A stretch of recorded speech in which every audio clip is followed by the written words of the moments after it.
नमस्कार दोस्तों, आपका एक बार फिर से बहुत बहुत स्वागत है आपके अपने YouTube channel study with Ranu sir में। आज हम इस वीडियो में यूपीएससी आईएएस के लिए जो टेस्ट नंबर 8 को लेकर आए हैं और टेस्ट नंबर हमने 1 से लेकर 7 तक इसी यूट्यूब चैनल पर हमने अपलोड कर दिए हैं। आप चैनल के लोगो पर क्लिक कीजिए और वीडियो वाले सेक्शन पर जाइए, आपको जितने भी वीडियो हैं वो वहाँ पर मिल जाएंगे। ठीक है, यदि नहीं मिलती है तो इस टाइप का थोड़ा बी के आकार का चिन्ह मिलेगा, उसमें आप क्लिक कर दीजिए तो और भी वीडियो खुलकर आ जाएंगे। ठीक है, तो जिससे आपको अगर आपने वो नहीं देखे हैं तो आप देख लीजिए, क्योंकि आपके लिए ये बहुत हेल्पफुल होने वाला है। जितने भी वीडियो हैं, जितने भी टेस्ट सीरीज़ हैं, ये टेस्ट सीरीज़ हैं जो हम आपको फ्री में प्रोवाइड कर रहे हैं, जबकि दृष्टि आईएएस की तरफ से पेड है। और ये दृष्टि आईएएस की संस्थान की बहुत ही पॉपुलर संस्थान है, उसकी टेस्ट सीरीज़ है। तो इसमें क्या होता है, इसमें डायरेक्ट क्वेश्चन बनने की संभावना ज़्यादा रहती है और ये बहुत ही अनुभवी टीचरों द्वारा ये टेस्ट सीरीज़ बनाई जाती है और इसमें थोड़े कठिनाई को ध्यान में रखते हुए इस टेस्ट सीरीज़ को बनाया जाता है। ठीक है, तो इससे आप कोशिश कीजिए कि आपको इसमें अगर कुछ ऐसा होता है कि कभी आपको क्वेश्चन आते हैं, कभी क्वेश्चन नहीं आते हैं। कुछ बच्चे क्या करते हैं, कुछ उस जो टेस्ट सीरीज़ की कठिनाई को देखकर ही वो भाग देते हैं कि इस प्रकार के तो हमें आते ही नहीं है, तो तैयारी नहीं है। तो ऐसा कुछ नहीं है, इसको थोड़ा कठिन लेवल का बनाया जाता है और आप लोग इसको देखिए। एक बार नहीं देखिए तो आप इसमें 2 बार देखिए। और अपने क्या है कि अगर आपको याद नहीं होता है तो आप याद करने की कोशिश मत कीजिए। आप क्या कीजिए, आपको एक वीडियो एक बार देखना है, उस समय तो आप सिर्फ उस वीडियो को पढ़ रहे होंगे। ठीक है, उस समय आप याद नहीं करते। जब आप एक वीडियो को बार बार देखते हैं, यानी 2 बार देखने के बाद आपको पता चलेगा कि अब हम इस चीज़ को पढ़ रहे हैं। ठीक है, और फिर इसके बाद 2 बार देखने के बाद आप क्या कीजिए, 7 दिन का गैप दे दीजिए। अगले 7 दिन उसी दिन आप उसको फिर पढ़िए। ठीक है, तीसरी बार पढ़ेंगे, आपको गारंटी है कि आपको वो सारे के सारे फैक्ट और सारे की सारी चीज़ें आपको याद हो जाएंगी। ठीक है, वो ऐसा क्या है कि जब भी आप किताब पढ़ते हैं, कोई चैप्टर पढ़ते हैं, ठीक है, या कोई वीडियो देखते हैं, जब आप उस वीडियो को देखते हैं तो आपको लगभग याद रहता है उसका 70%। ठीक है, कोई भी कितना भी दिमागदार चलाए उसे 100% तो कभी उस वीडियो का याद होएगा नहीं। ठीक है, कभी नहीं होगा, ये गलत है। वो हवाबाजी करते रहें तो करते रहें। ठीक है, आप देखेंगे या कोई भी चैप्टर पढ़ें 70%, या कोई भी फिल्म देखें फिर भी आपको 70% तक ही उसके जो है स्टोरी या कहानी उसको याद रहता है। ठीक है, जिस समय आपने किताब बंद कर दी है, आपका इसमें क्या है 20% कम, अब आपको रहेगा 50% ओनली याद। ठीक है, ओनली आपको बंद करने के बाद 50% याद रह गया। ठीक है, लेकिन अगर आपने 2-3 दिन नहीं पढ़ा, उसको दोबारा रिवाइज नहीं किया, तो उसका क्या है, उसका आपके 30% उसको याद आपके मन में बना रहेगा। और ये 30% ये हमेशा के लिए याद रहता है, ये नहीं भूलते। ठीक है, तो इसका क्या करना है, आपको जैसे ही अगर आपको कापी बंद करके रख दी और इसके बाद आपको उसको मन में रिवाइज़ करना है, जैसे मन में रिवाइज़ करेंगे उसको बार बार उसको मन में रिवाइज़ करिए। एक बार पढ़ने के बाद फिर उसको याद करने की कोशिश कीजिए। फिर जब नहीं है तो उसको दोबारा फिर एक बार वीडियो देखिए। फिर यही आपको जो आपका ये माइनस हुआ था 20%, वही आपका प्लस हो जाएगा। फिर आपको 70% याद, फिर ये हमेशा के लिए हो जाएगा। अगर आपने एक बार नहीं 3 बार उसको रिवाइज़ कर लिया तो वो आपको क्या होगा, यानी एक बार देखा, एक बार तो आप सिर्फ पढ़ रहे होंगे। ठीक है, दूसरी बार आप उसको सॉल्व कर रहे होंगे, तीसरी बार को आपको वो बहुत अच्छी तरह से याद हो जाता है। अगर इसमें 2-3 दिन का गैप दें और इसमें 7 दिन का गैप दें तो यानी आपकी श्योरिटी है कि आपको 100% याद होने की संभावना रहती है। ठीक है, तो ये एक ट्रिक थी जो याद करने के लिए। कुछ लोग कहते हैं याद नहीं होता है। और जब आप आईएएस की तैयारी कर रहे हैं तो आप कठिनाइयों से अवेयर रहिए हमेशा, कि आप ये मान के चलिए कि पेपर थोड़ा टफ ही बनेगा। ठीक है, पेपर सरल की कोशिश मत कीजिए, आप कठिन क्वेश्चन को फाइंड कीजिए, क्योंकि सरल क्वेश्चन में कंपटीशन नहीं होता है, क्वेश्चन कठिन में कंपटीशन होता है। इसलिए आप इस वीडियो को पूरा देखिए और ध्यान से देखिए, क्योंकि ये थोड़ी कठिनाई के लेवल की टेस्ट सीरीज़ बनाई जाती हैं।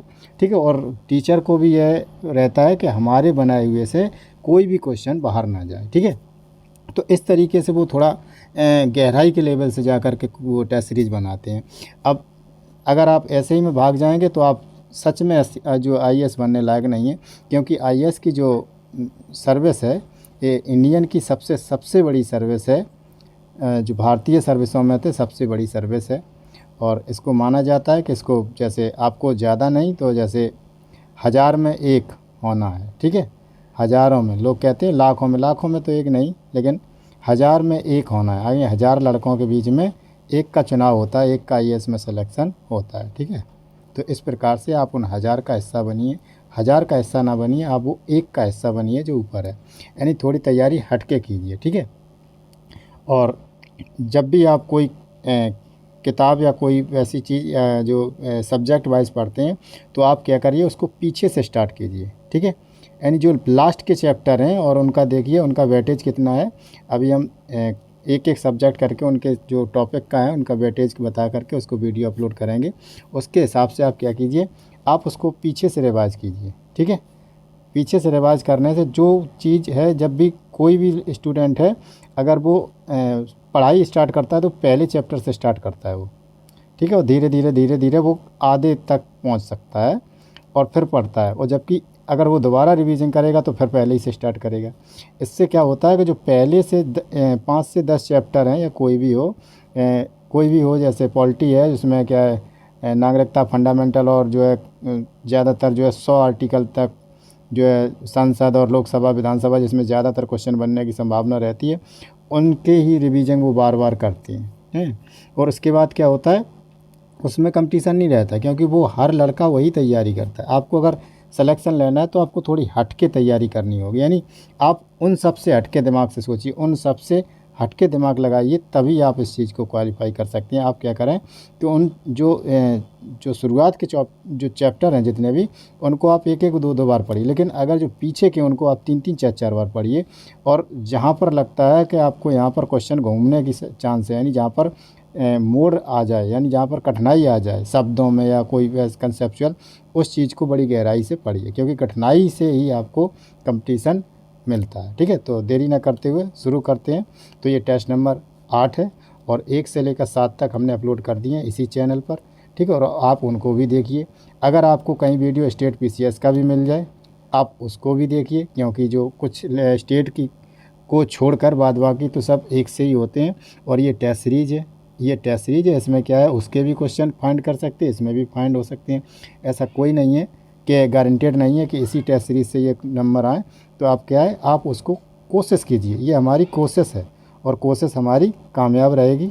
और जितनी मेहनत आप करते रहेंगे उतनी ही मेहनत से के साथ आपको क्या है उसमें लाभ मिलेगा, ठीक है।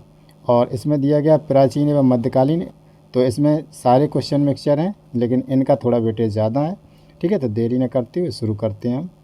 और ये 2023 को ध्यान में रखते हुए टेस्ट सीरीज़ बनाई गई है। और ध्यान से पढ़िए, क्वेश्चन को ध्यान से पढ़िए और कॉपी पेन लेकर बैठिए, जिसके साथ आप जो है आप मेरे साथ भी उसको सॉल्व करते चलेंगे और अपने आप को जांचेंगे, ठीक है। और अगर आपको क्वेश्चन नहीं आए, अगर आपको क्वेश्चन वो कठिन लगे तो उसे जानने की कोशिश करिए, उसे छोड़कर मत बाजिए, ठीक है। छोड़कर ना बाजने से कारण ये है कि अगर आप छोड़कर बाजते हैं तो आप कठिनाइयों से डरते हैं, ठीक है। और कठिनाइयों से डरते हैं तो आप IAS के काबिल नहीं हैं। और इससे क्या आपको जो उनसे हैं जो कठिनाइयों से दूर रहते हैं, जहाँ तक क्वेश्चन बनने की संभावना होती है उनसे आप दूर हट जाते हैं, ठीक है। क्वेश्चन नहीं आता, अगर आपके 5 क्वेश्चन भी सही नहीं होते हैं तो कोई कोई दुखी मन से नहीं कि हमारी तैयारी अच्छी नहीं। जी तुम्हारी तैयारी अच्छी है, लेकिन ये पेपर जो है ये कठिनाई लेवल का बनाया गया है, ठीक है। और जैसा कि मैं हर वीडियो में बताता हूँ कि जब जो पेपर बनाया जाता है वो 100 क्वेश्चन में लगभग 30 क्वेश्चन तो ऐसे होते हैं जिस पर कंपटीशन है ही नहीं, ठीक है। ये तो सभी को आते होंगे सरल, ठीक है। इसके बाद क्या है, जो 20 से 25 क्वेश्चन या 20 से 25 क्वेश्चन इस तरीके के होते हैं, ये G2 मॉडरेट होते हैं, ठीक है, जो लड़के करने की कोशिश करते हैं। और इसके बाद जो 10 या 20 क्वेश्चन ऐसे होते हैं जो किसी को नहीं आते होंगे, ठीक है, किसी को भी नहीं, जितने भी टॉपर हैं उनको भी नहीं आते होंगे, ठीक है। और अब क्या करते हैं, अगर आप उन क्वेश्चन में जिनको किसी को नहीं आते हैं उन क्वेश्चन में अगर आपने 5 भी कर लिए तो वही आपको 10 नंबर आपको कट ऑफ से पार कर देंगे, ठीक है। इसलिए आप कठिनाई से अवेयर रहिए और कठिनाई के क्वेश्चन देखिए। अगर आपको नहीं आता है तो कोई बड़ी बात नहीं है, अभी तो आपके पास टाइम है, अभी आप उसको बार बार देखिए और उनको जानने की कोशिश करिए, ठीक है। तो पहला क्वेश्चन है, ऐसा क्या है, राज्य विधानसभा में फ्लोर टेस्ट के संदर्भ में निम्नलिखित कथनों पर विचार कीजिए, ठीक है। इसमें क्या कथन नंबर 1 है, यदि राज्य विधानसभा का सत्र चल रहा हो तो अध्यक्ष के पास फ्लोर टेस्ट के लिए बुलाने की शक्ति होती है, ठीक है। अब इसके बाद क्या है, कथन नंबर 2 है, राज्यपाल अपनी विवेकाधीन शक्ति का प्रयोग फ्लोर टेस्ट बुलाने के संबंध में नहीं कर सकता जब विधानसभा सत्र में नहीं। ठीक है, तो इसमें देखना है कि आपको कौन सा या कौन से कथन सही है। ठीक है, तो इसमें क्या है, देखिए फ्लोर टेस्ट के बारे में पहले आप जानिए। फ्लोर टेस्ट क्या है, जैसे संसद में होता है अविश्वास मत, ठीक है, अविश्वास जो होते हैं अविश्वास प्रस्ताव, ठीक है, उसको अविश्वास प्रस्ताव बोलते हैं, अपना बहुमत सिद्ध करने के लिए। बस यही राज्य विधानसभा में फ्लोर टेस्ट है, जिसे बोलते हैं बहुमत सिद्ध करने के लिए बनाया जाता है कि अगर कोई मुख्यमंत्री है और उसके जो एमएलए है या गठबंधन की सरकार है उसका विश्वास खो गया है तो उसको विश्वास पारित करने के लिए वो दिया जाता है। ठीक है, और यह हमेशा का निम्न सदन में होता है। निम्न सदन चाहे वो विधानसभा हो या लोकसभा हो, निम्न परिषद में उसके बहुमत परीक्षण के लिए उपयोग किया जाता है। और यह शब्द क्या, मुख्यमंत्री के खिलाफ जो है संदेह के खिलाफ, जैसे संदेह होता है कि मुख्यमंत्री का बहुमत नहीं है तो उसके खिलाफ ये चलाया जाता है, तो इसको हम विश्वास मत के रूप में मान सकते हैं। गठबंधन सरकार में इसको विश्वास मत के रूप में मान सकते हैं। ठीक है, तो यह क्या है, एक कथन तो सही है, यदि राज्य विधानसभा सत्र चल रहा हो तो अध्यक्ष के पास फ्लोर टेस्ट बुलाने की शक्ति होती है। ठीक है, अध्यक्ष के पास शक्ति अगर चल रहा है। ठीक है, तो आपका क्या है, एक जो है कथन सही है। अब मैंने कहा कि ये मैं हर वीडियो में बताता हूँ कि इस टाइप के क्वेश्चन आपको छोड़ के नहीं आना है। अगर नहीं आते हैं फिर भी आप इसको बाहर निकालने के बाद 1/3 की संभावना लगा सकते हैं। ठीक है, और फिर भी क्या है, 1/3 की संभावना भी आप लगाएंगे तब भी आपको बेनिफिट होगा, लेकिन इस प्रकार के क्वेश्चन तो आपके छोड़ने ही नहीं है। ठीक है, अब इसमें क्या है, अब एक अगर आपको पता है सही है, वैसे अगर गलत छांट लें तो ज़्यादा सही रहता। अब आपको एक सही है तो इसमें क्वेश्चन एक और इसको तो हटा ही दीजिए। ठीक है, केवल 2 को हटा दीजिए। अब आपको संभावना इसमें दिख रही है 1 या 2 में। अब आप इनमें क्या है, 50% की जो है संभावना आपके पास हाथ में है। प्रोबेबिलिटी कितनी है, 50% की प्रोबेबिलिटी है। अगर आप 10 क्वेश्चन करेंगे और 20 क्वेश्चन करेंगे और 20 क्वेश्चन में अगर आपने जो है 50% के रेशियो से अगर आपके 10 गलत और 10 सही निकले, ठीक है, फिर ये 10 सही जो है आपको 20 नंबर देंगे। अभी नहीं, 1 मिनट, अगर आपको 10 सही वो माइनस गलत निकले 20 क्वेश्चन में और 10 पॉजिटिव में गए, ठीक है, नहीं प्लस में से गए, अब इसका 1/3 आपने कहा कि लगभग 3 क्वेश्चन हो गए। ठीक है, तो ये 3 क्वेश्चन आपको माइनस करने होंगे, इसमें कितना हुआ 7 क्वेश्चन, फिर भी आप 14 नंबर का बेनिफिट करके आए हैं। ठीक है, इसलिए 50% वाले क्वेश्चन तो 100% अटैम्प्ट करना है। ठीक है, तो इसका क्या है, केवल एक कथन सही है। अब देखते हैं इसमें दूसरा गलत क्यों है। जब राज्य अपनी विवेकाधीन राज्य को क्या है, संविधान के अनुच्छेद जो 174 में जो 174 में आर्टिकल राज्यपाल को यह शक्ति दी गई है, वो संसद का सत्र बुला सकता है और उसको भंग कर सकता है और सत्यावसान कर सकता है, अधिकार दे सकता है। ठीक है, और संविधान के जो 174 जो आर्टिकल है वो 2B में क्या है कि राज्यपाल अपने विवेक का प्रयोग कर सकता है और जब मुख्यमंत्री सलाह करता है, ठीक है, मुख्यमंत्री जो है उसको सलाह देखता है जिसका बहुमत संदेह में हो सकता है। ठीक है, तो इसके लिए वह सलाह दे सकता है, इसलिए ये क्या, इसकी विवेकाधीन शक्ति नहीं है। ठीक है, तो ये कथन गलत है। अब देखते हैं अगला, कॉडेक्स एलिमेंटेंस। ठीक है, कॉडेक्स एलिमेंटेशन जो मानकों का संग्रह है निम्नलिखित में से किससे संबंधित है। ठीक है, तो ये किससे संबंधित है, अभी बहुत चर्चा में रहा है, ये फूड कोड से संबंधित है। ठीक है, किससे है, फूड कोड से। तो इसका क्या है, ए नंबर इसका सही है, खाद्य मानक से, फूड कोड। ठीक है, जो कोड है, कोड का मतलब कोड और फूड। ठीक है, और इसमें क्या है, कोडेक्स एलिमेंट्रीज। ठीक है, ये बहुत ही चर्चित में रहा है, ये इसके क्वेश्चन आने की संभावना ज़्यादा है। अब प्रश्न नंबर देखते हैं 3, इसमें क्या है, मध्यकालीन भारत के में निम्नलिखित में से जो बरीद कहा जाता था। ठीक है, बरीद किसे कहा जाता था, बरीद उस समय गुप्तचर को कहा जाता था। ठीक है, गुप्तचर को बरीद बोला जाता है। जैसे उनमें उस समय जो मध्यकालीन भारत में जैसे दीवाने अर्ज एक सैन्य विभाग था और दीवाने जो है रिसालत या और एक दीवाने हिंसा हैं, ये धार्मिक मामलों के और पत्राचार मामलों के थे। ठीक है, और बरीद जो है दिल्ली के सुल्तानों में जो है साम्राज्य के विभिन्न पदों में नियुक्त किए जाते थे, जो ये गुप्तचर थे। ठीक है, तो इसलिए सी कथन सही है। अब देखते हैं अगला प्रश्न है, प्रश्न नंबर 4 है, इसमें दिया गया है टाइप ए टाइप बी मधुमेह के बीच निम्नलिखित अंतरों पर विचार कीजिए। ठीक है, अब टाइप ए कथन जो है टाइप ए क्या है?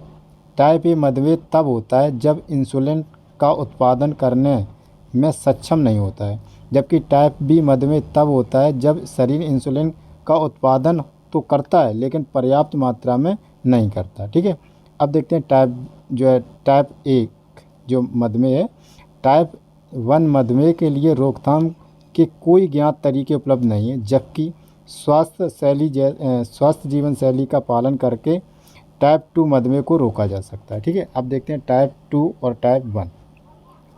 इसमें क्या है, दोनों ही कथन आपके सही हैं। ठीक है, और ये टाइप 1 जो मधुमेह क्या है, एक मधुमेह गैर संचारी रोग है जो एनसीडी रोग है, और इसको जो एक हार्मोन्स जो रक्त का शर्करा को ग्लूकोज को नियंत्रित करता है। ठीक है, मधुमेह के आपने बहुत बार सुना भी होगा गांव में, जैसे आपके आसपास कोई ना कोई पीड़ित तो होगा ही। और जो मधुमेह 1 है ये क्या है, 14 से 16 वर्ष की आयु के बच्चों में होता है, और ये कब होता है, जब इंसुलिन का उत्पादन करने में विफल रहता है। ठीक है, और मधुमेह जो है मधुमेह टाइप 1 का जो है कोई इसकी रोकथाम की उपलब्धियां नहीं है। और टाइप बी में क्या है, इसमें जो टाइप बी मधुमेह में किसी उम्र में हो सकता है, इसका कोई उम्र शैली नहीं है, और यह अपना एक टाइप जो रोक किसके उसके द्वारा जीवन शैली अपनाकर रोका जा सकता है, जो टाइप 2 का मधुमेह है। ठीक है, और अगर गर्भावस्था के दौरान मधुमेह हो जाए तो गर्भावस्था में महिलाओं में होता है, और जब शरीर कभी कभी इंसुलिन के प्रति कम संवेदनशील हो जाता है तब ऐसी बीमारियां होती हैं। ठीक है, तो इसका राइट आंसर है 1 और 2 दोनों ही। अब देखते हैं प्रश्न नंबर 5। अग्निपथ योजना के संबंध में निम्नलिखित कथनों पर विचार कीजिए। तो यह क्या है, अग्निपथ। ठीक है, जो अग्निवीर अग्निपथ जैसे है, तो इसमें क्या, इस योजना के अंतर्गत युवाओं को 4 साल के लिए सशस्त्र बलों में भर्ती किया जाएगा। अगला कथन है, यह अधिकारी रैंक से नीचे के कर्मियों के साथ साथ कमीशन अधिकारियों दोनों के लिए है। ठीक है, और कथन नंबर 3 है, उल्लिखित अवधि पूर्ण होने के बाद केवल 50% बैच को ही संबंधित सेवाओं में वापस भर्ती किया जाएगा। ठीक है, और इसमें क्या है, कौन सा कथन सही नहीं है, हमें देखना है कौन सा कथन सही नहीं है। हमें सही कथन नहीं छांटना, हमने गलत कथन जो है छांटना है। ठीक है, तो इसमें क्या है, जो इसका क्या है, एक कथन तो सही है। ठीक है, जो 4 साल के लिए जो अग्निवीर अग्निपथ है वो 4 साल के लिए भरा जाता है। ठीक है, तो इसका एक जब सही है तो हमें सही वाला तो हटाना ही है, तो सही वाले हटाने से हमारा क्या है, 2 ऑप्शन एलिमिनेट हो गए। ठीक है, इसके बाद हमारा बचा है केवल बी और केवल दो। अब यह क्या है, यह अधिकारी रैंक से नीचे के कर्मियों के साथ साथ कमीशन अधिकारियों दोनों के लिए है। ठीक है, और इसमें दूसरा क्या है, जो कमीशन अधिकारियों के रूप में जो सेना में शामिल ये नहीं होते। ठीक है, यह केवल अधिकारी रैंक से नीचे कर्मियों के लिए हैं। अब दूसरा कथन क्या है, इसमें क्या 50% दिए गए। ठीक है, ये इसलिए गलत है, इसमें 25% जो युवा हैं वो आगे 15 साल की अवधि के लिए उनकी संबंधित सेवाओं में वापस भर्ती किया जाएगा। ठीक है, 4 साल के बाद। तो इसके लिए इसका जो है 2 कथन इसके गलत हैं, और इसमें गलत ही कथन पूछ रहा था, इसका राइट आंसर हो जाएगा केवल 2 और 3। अब देखते हैं प्रश्न नंबर अगला है, निम्नलिखित गद्यांश पर विचार कीजिए।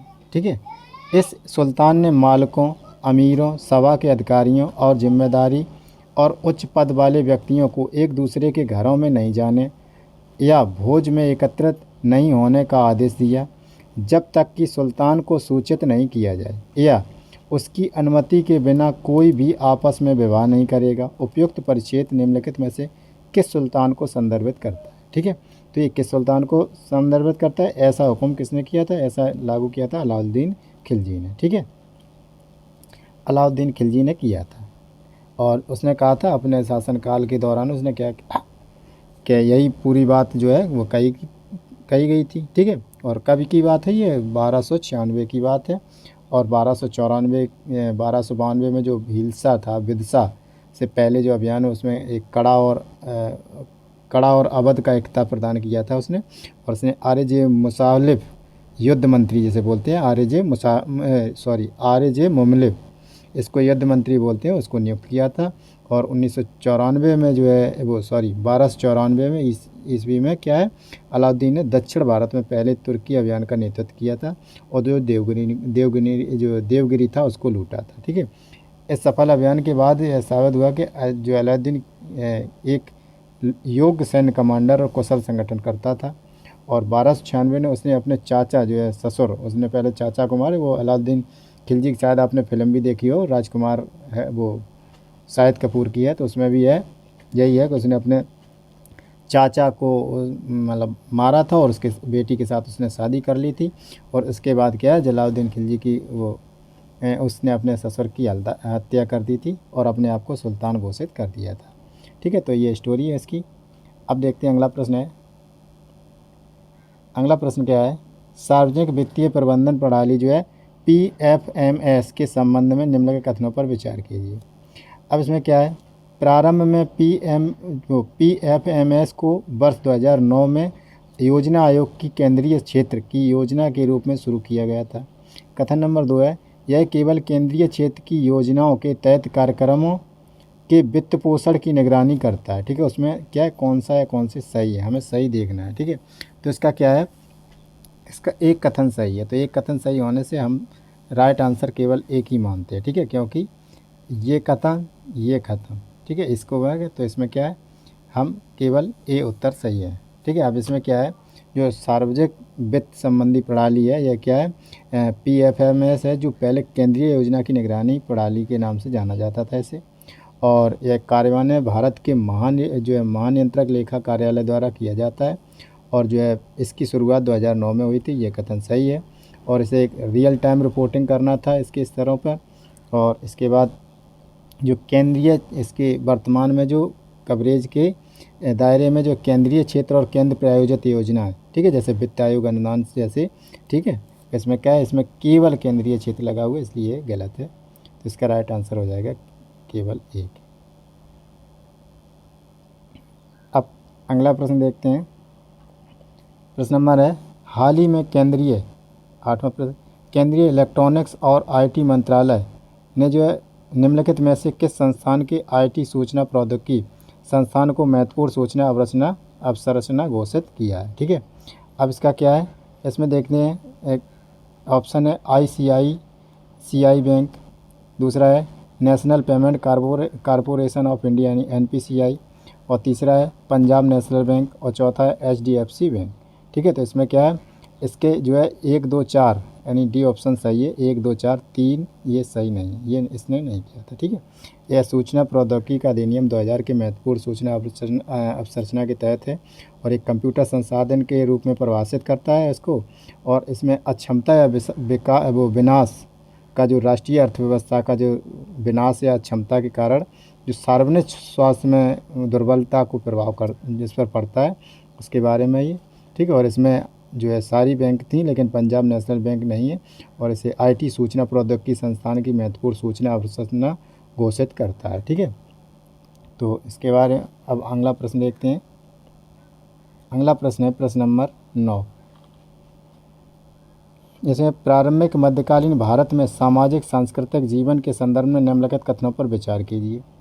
अब कथन नंबर 1 है, गोरखनाथ के अनुयायियों नाथपंथी दक्कन और पश्चिम भारत में लोकप्रिय थे।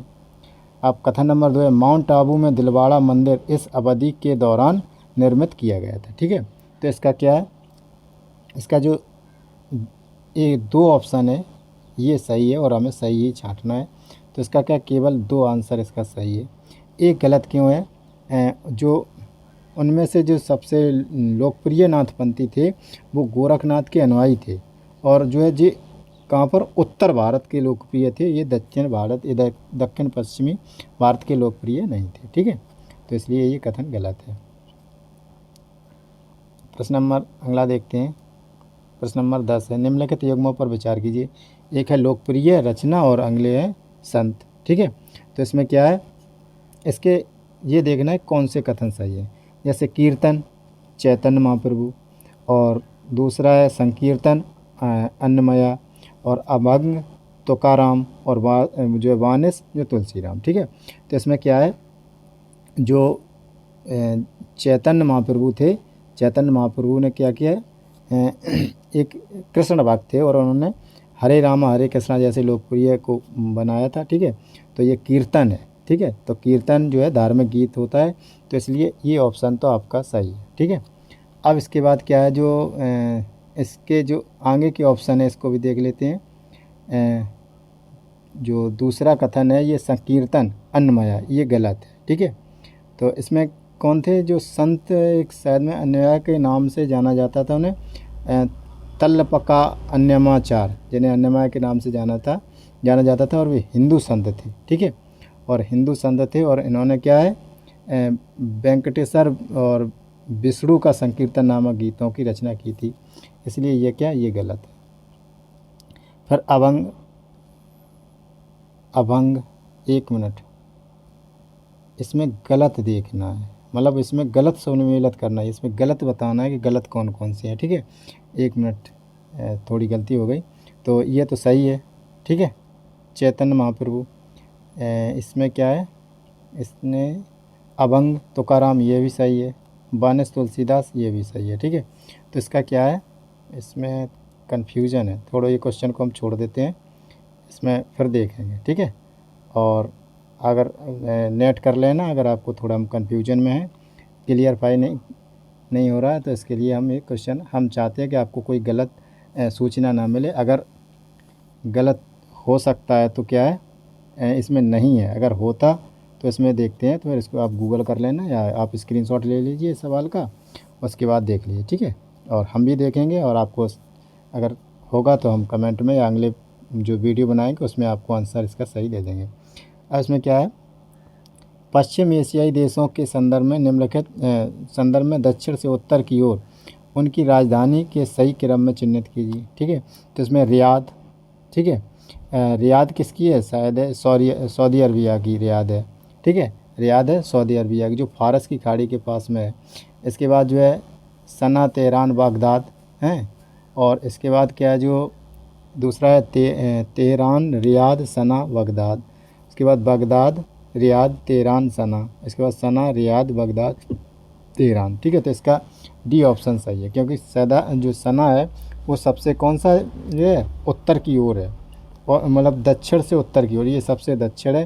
फिर रियाद जो सऊदी अरबिया है, और उसके बाद तेहरान उसके बाद में है। ठीक है, तो ये मैप के ज़रिए का सवाल है, मैप में आप फाइंड करके देख लीजिए, ये इसका यही क्रम सही है। तो इसमें क्या है, प्रश्न नंबर 12, हाल ही में खबरों में रहा ब्लैक डेथ, यह शब्द किस से संबंधित है। तो इसमें क्या है, ब्लैक डेथ जो है बुबोनिक प्लेग या सिकल सेल एनीमिया, या सी ऑप्शन है वर्ष 1943 का बंगाल अकाल, और डी है उपयुक्त में से कोई नहीं। ठीक है, तो इसका क्या है, इसका बुबोनिक प्लेग है। ठीक है, इसका सही है। तो ब्लैक डेथ शब्द जो बुबोनिक प्लेग को संदर्भित करता है, जो 1346 से 1353 में पश्चिमी एशिया थी, जो पश्चिमी एशिया और उत्तरी अमेरिका, वो अफ्रीका के मध्य यूरोप में फैला हुआ था। ठीक है, तो इसमें बुबोनिक प्लेग इसका जो सही नाम है। और अब देखते हैं आगे का प्रश्न है, अगला प्रश्न है, प्रश्न नंबर है 13, बंगाल में बौद्ध धर्म के वज्रयान संप्रदाय के लिए सीखने का एक केंद्र है। ठीक है, और इसमें क्या है, नालंदा और विक्रमशिला के पतन के बाद कई विद्वानों ने यहाँ शरण ली, और स्वतः इसकी स्थापना पाल वंश के राजा रामपाल ने की थी। ठीक है, उपयुक्त विवरण में से विवरण भारत के निम्नलिखित प्राचीन, प्रारंभिक, मध्यकालीन, मध्ययुगीन विश्वविद्यालय के बारे में, यानी किसके बारे में ये बताता है। ठीक है, तो ये किसके बारे में बताता है, ये जो है जगदल के बारे में बताता है। ठीक है, और इसमें क्या है, जो जगदल था ये क्या, बंगाल में बौद्ध धर्म के वज्रयान जो समुदाय था उसे सीखने का एक केंद्र था, और नालंदा और जो विक्रमशिला विश्वविद्यालय थे, इसका जो पतन होने के बाद कई विद्वानों ने यहाँ पर शरण ली थी, और राजा रामपाल इसके संस्थापक थे। ठीक है, इसके बाद जो वल्लभी नाम है, इसके वल्लभी को क्या, ये सौराष्ट्र और गुजरात में स्थित है, सौराष्ट्र गुजरात के पास में, जिसमें हीनयान बौद्ध धर्म के लोग सीखने का महत्वपूर्ण केंद्र मानते हैं वल्लभी को। और शासन प्रशासन वाला, कानून, दर्शन और विभिन्न तरीके के जो विषय को यहाँ पर पढ़ाया जाता था। और चीनी विद्वान जो थे ह्यून त्सांग ने जो इसका दौरा किया था, और फिर गुजरात के मैत्रक वंश के शासकों का अंतान का समर्थन प्राप्त किया था। फिर इसके बाद है अगला है जो है मान्यखेत। मान्यखेत का है, ये अब कहाँ है, ये कर्नाटक के एक शहर जो मालखेड़ के रूप में जाना जाता था। और राष्ट्रकूट वंश के यहाँ पर जो राष्ट्रकूट वंश थे उनके प्रमुखता से ये बढ़ा है। और जैन धर्म, बौद्ध धर्म और हिंदू धर्म विद्वानों के यहाँ अध्ययन के लिए दैत्य विचारधारा का एक मठ भी है यहाँ पर, ठीक है। फिर इसके बाद है नागा अर्जुन कोंडा, ठीक है। तो नागा अर्जुन कोंडा का ये जो है अमरावती, आंध्र प्रदेश में जो अमरावती है उसमें 160 किलोमीटर दूर स्थित है अमरावती। और क्या है, उच्च शिक्षा के लिए जो श्रीलंका, चीन आदि के विद्वान के साथ यहाँ पर जो बौद्ध केंद्र था, यहाँ पर बौद्ध केंद्र था, और कई विहार स्तूप भी आदि यहाँ पर बने, और जो महायान बौद्ध धर्म की जो है दक्षिणी भारत में विद्वान नागार्जुन के नाम से ये जाने जाते थे। अब देखते हैं अगला प्रश्न है, प्रश्न number 14, government e market plus, ठीक है, GEM पोर्टल के संबंध में निम्नलिखित कथनों पर विचार कीजिए, ठीक है। इसमें क्या है, कथन नंबर 1 है वित्त मंत्रालय पहला सेतु प्रभारी नोडल मंत्रालय है। कथन नंबर 2 है सभी केंद्रीय मंत्रालयों के लिए इस पोर्टल का उपलब्ध वस्तुओं और सेवाओं को खरीदना अनिवार्य है। उपयुक्त में से कौन सा है, कौन से कथन सही है, ठीक है। तो इसमें क्या है, इसका केवल 2 कथन सही है। अब एक कथन ये गलत क्यों है, ये जो इसमें क्या है, वाणिज्य एवं उद्योग मंत्रालय का नोडल मंत्रालय है। ये क्या वित्त मंत्रालय दिया है, इसमें वाणिज्य एवं नोडल मंत्रालय का मंत्रालय है, ठीक है। अब अगला प्रश्न देखते हैं, प्रश्न नंबर है 15 नंबर है भारत में नमक उत्पादन के संबंध में निम्नलिखित कथनों पर विचार कीजिए। अब इसका कथन नंबर 1 है भारत दुनिया में नमक का तीसरा सबसे बड़ा उत्पादक है, ठीक है। और फिर दूसरा कथन है भारत के 80% से अधिक नमक का उत्पादन गुजरात में होता है। फिर कथन नंबर 3 है समुद्र से उत्पादित नमक की मात्रा अंतर्देशीय जल निकायों के जो उत्पादित नमक की तुलना में अधिक है, ठीक है। तो इसका क्या है, ये कौन सा है, कौन से कथन सही है, तो इसमें तीनों ही कथन सही है, ठीक है। और भारत में जो है, भारत जो है अमेरिका और चीन के बाद विश्व का तीसरा सबसे बड़ा मतलब नमक उत्पादक का क्षेत्र है। और समुद्री नमक की दशा में जो है नमक 70% तक यहाँ पर जो है नमक की तुलना में अंतर्देशीय जल संबंधित उत्पादित है, जो यहाँ पर ये 70% निकाय है। तो अब देखते हैं इसके लिए, इसका डी ऑप्शन सही है, नहीं तीनों ही कथन इसके सही हैं। अब देखते हैं अगला प्रश्न, प्रश्न नंबर है 16। इसमें क्या है, जो निम्नलिखित कथनों पर विचार कीजिए। ओपन सोर्स डिजिटल प्लेटफॉर्म स्रोत कोड को सुरक्षित और एनक्रिप्टेड कर रखते हैं, ठीक है।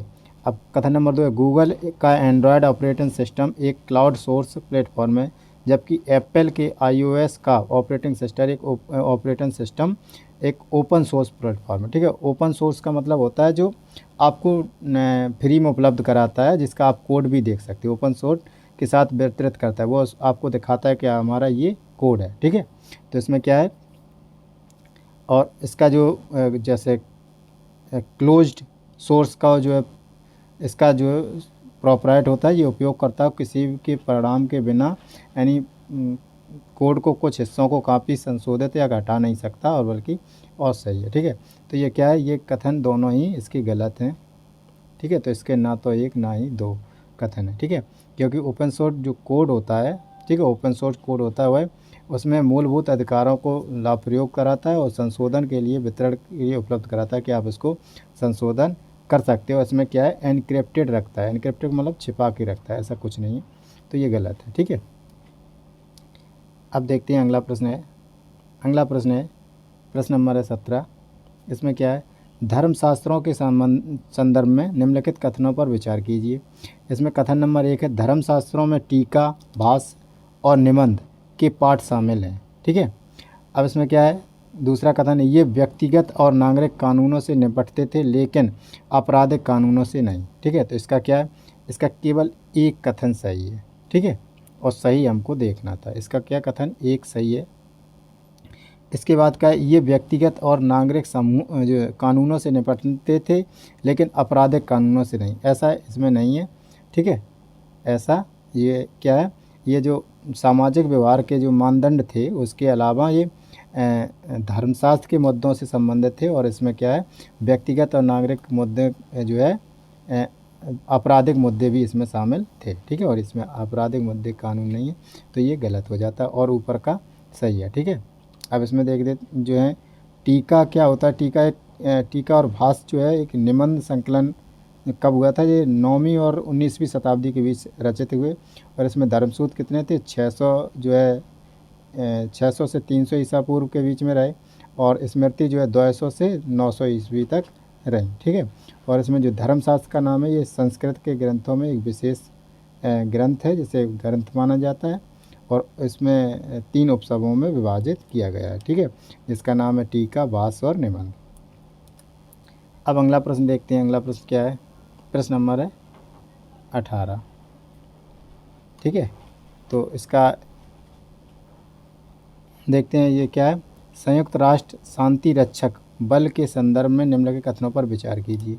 कथन नंबर 1 है, भारत पहला देश था जिसने संयुक्त राष्ट्र शांति मिशन के लिए जो है महिला दल को तैनात किया।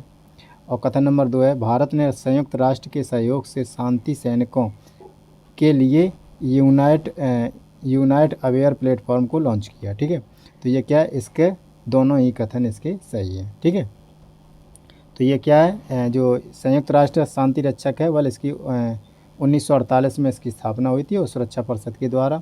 और ये सैन्य पर्यवेक्षकों की तैनाती की मंजूरी देता है और शांति रक्षक बल की स्थापना करता है। और इसमें शांति बनाए रखने की जो है कठिनाई के रास्तों में जो सरल रास्ते लाने में मदद करता है। अब अगला प्रश्न देखते हैं। प्रश्न नंबर है 19। इसमें क्या है, निम्नलिखित में से कौन सी जीन एडिटिंग जो उपकरण विधि नहीं है। ठीक है, इसमें जीन और एडिटिंग उपकरण विधि नहीं है जिसमें हम नहीं कर सकते। ठीक है, तो कथन नंबर 1 है, वो विकल्प नंबर 1 है रिस्ट्रिक्शन एंजाइम यानी प्रतिबंधित एंजाइम, जिंक फिंगर जो है न्यूक्लियस, और क्रिप्सर केस 9 उपयुक्त में से कोई नहीं। तो इसमें क्या है, उपयुक्त में से कोई नहीं, इसका सही उत्तर है। प्रश्न नंबर देखते हैं 20। प्रश्न नंबर 20 क्या है, जो ग्लोबल ट्रेंड्स रिपोर्ट 2022 निम्नलिखित में से किस संगठन के द्वारा प्रदर्शित की जाती है। तो ये किससे के द्वारा की जाती है, संयुक्त राष्ट्र शरणार्थी उच्चायुक्त के द्वारा। ठीक है, अब देखिए आगे हम आपको, जैसे आप अगर सॉल्व कर रहे हैं मेरे साथ साथ, तो इसमें क्या है, आप थोड़ा वीडियो को पॉज कर दिया करें, क्योंकि हम ये नहीं चाहते कि आपका ज़्यादा टाइम बर्बाद हो। आप अपने अनुसार टाइम ले सकते हैं। हम आपको डायरेक्ट आंसर बताते हैं, उसका थोड़ा विश्लेषण कर देते हैं। जितना हमको आता है उतना हम विश्लेषण आपको कर देते हैं। ठीक है, और उससे क्या है, और आप अगर आपको आंसर फाइंड करना है, अगर आप उसको पॉज कर दीजिए, वीडियो को पॉज करने के बाद आप उसका उत्तर लिख के और उसमें एक कॉपी पर लिख लीजिए। ठीक है, इसलिए हम अगर ज़्यादा लंबी वीडियो नहीं बनाना चाहते।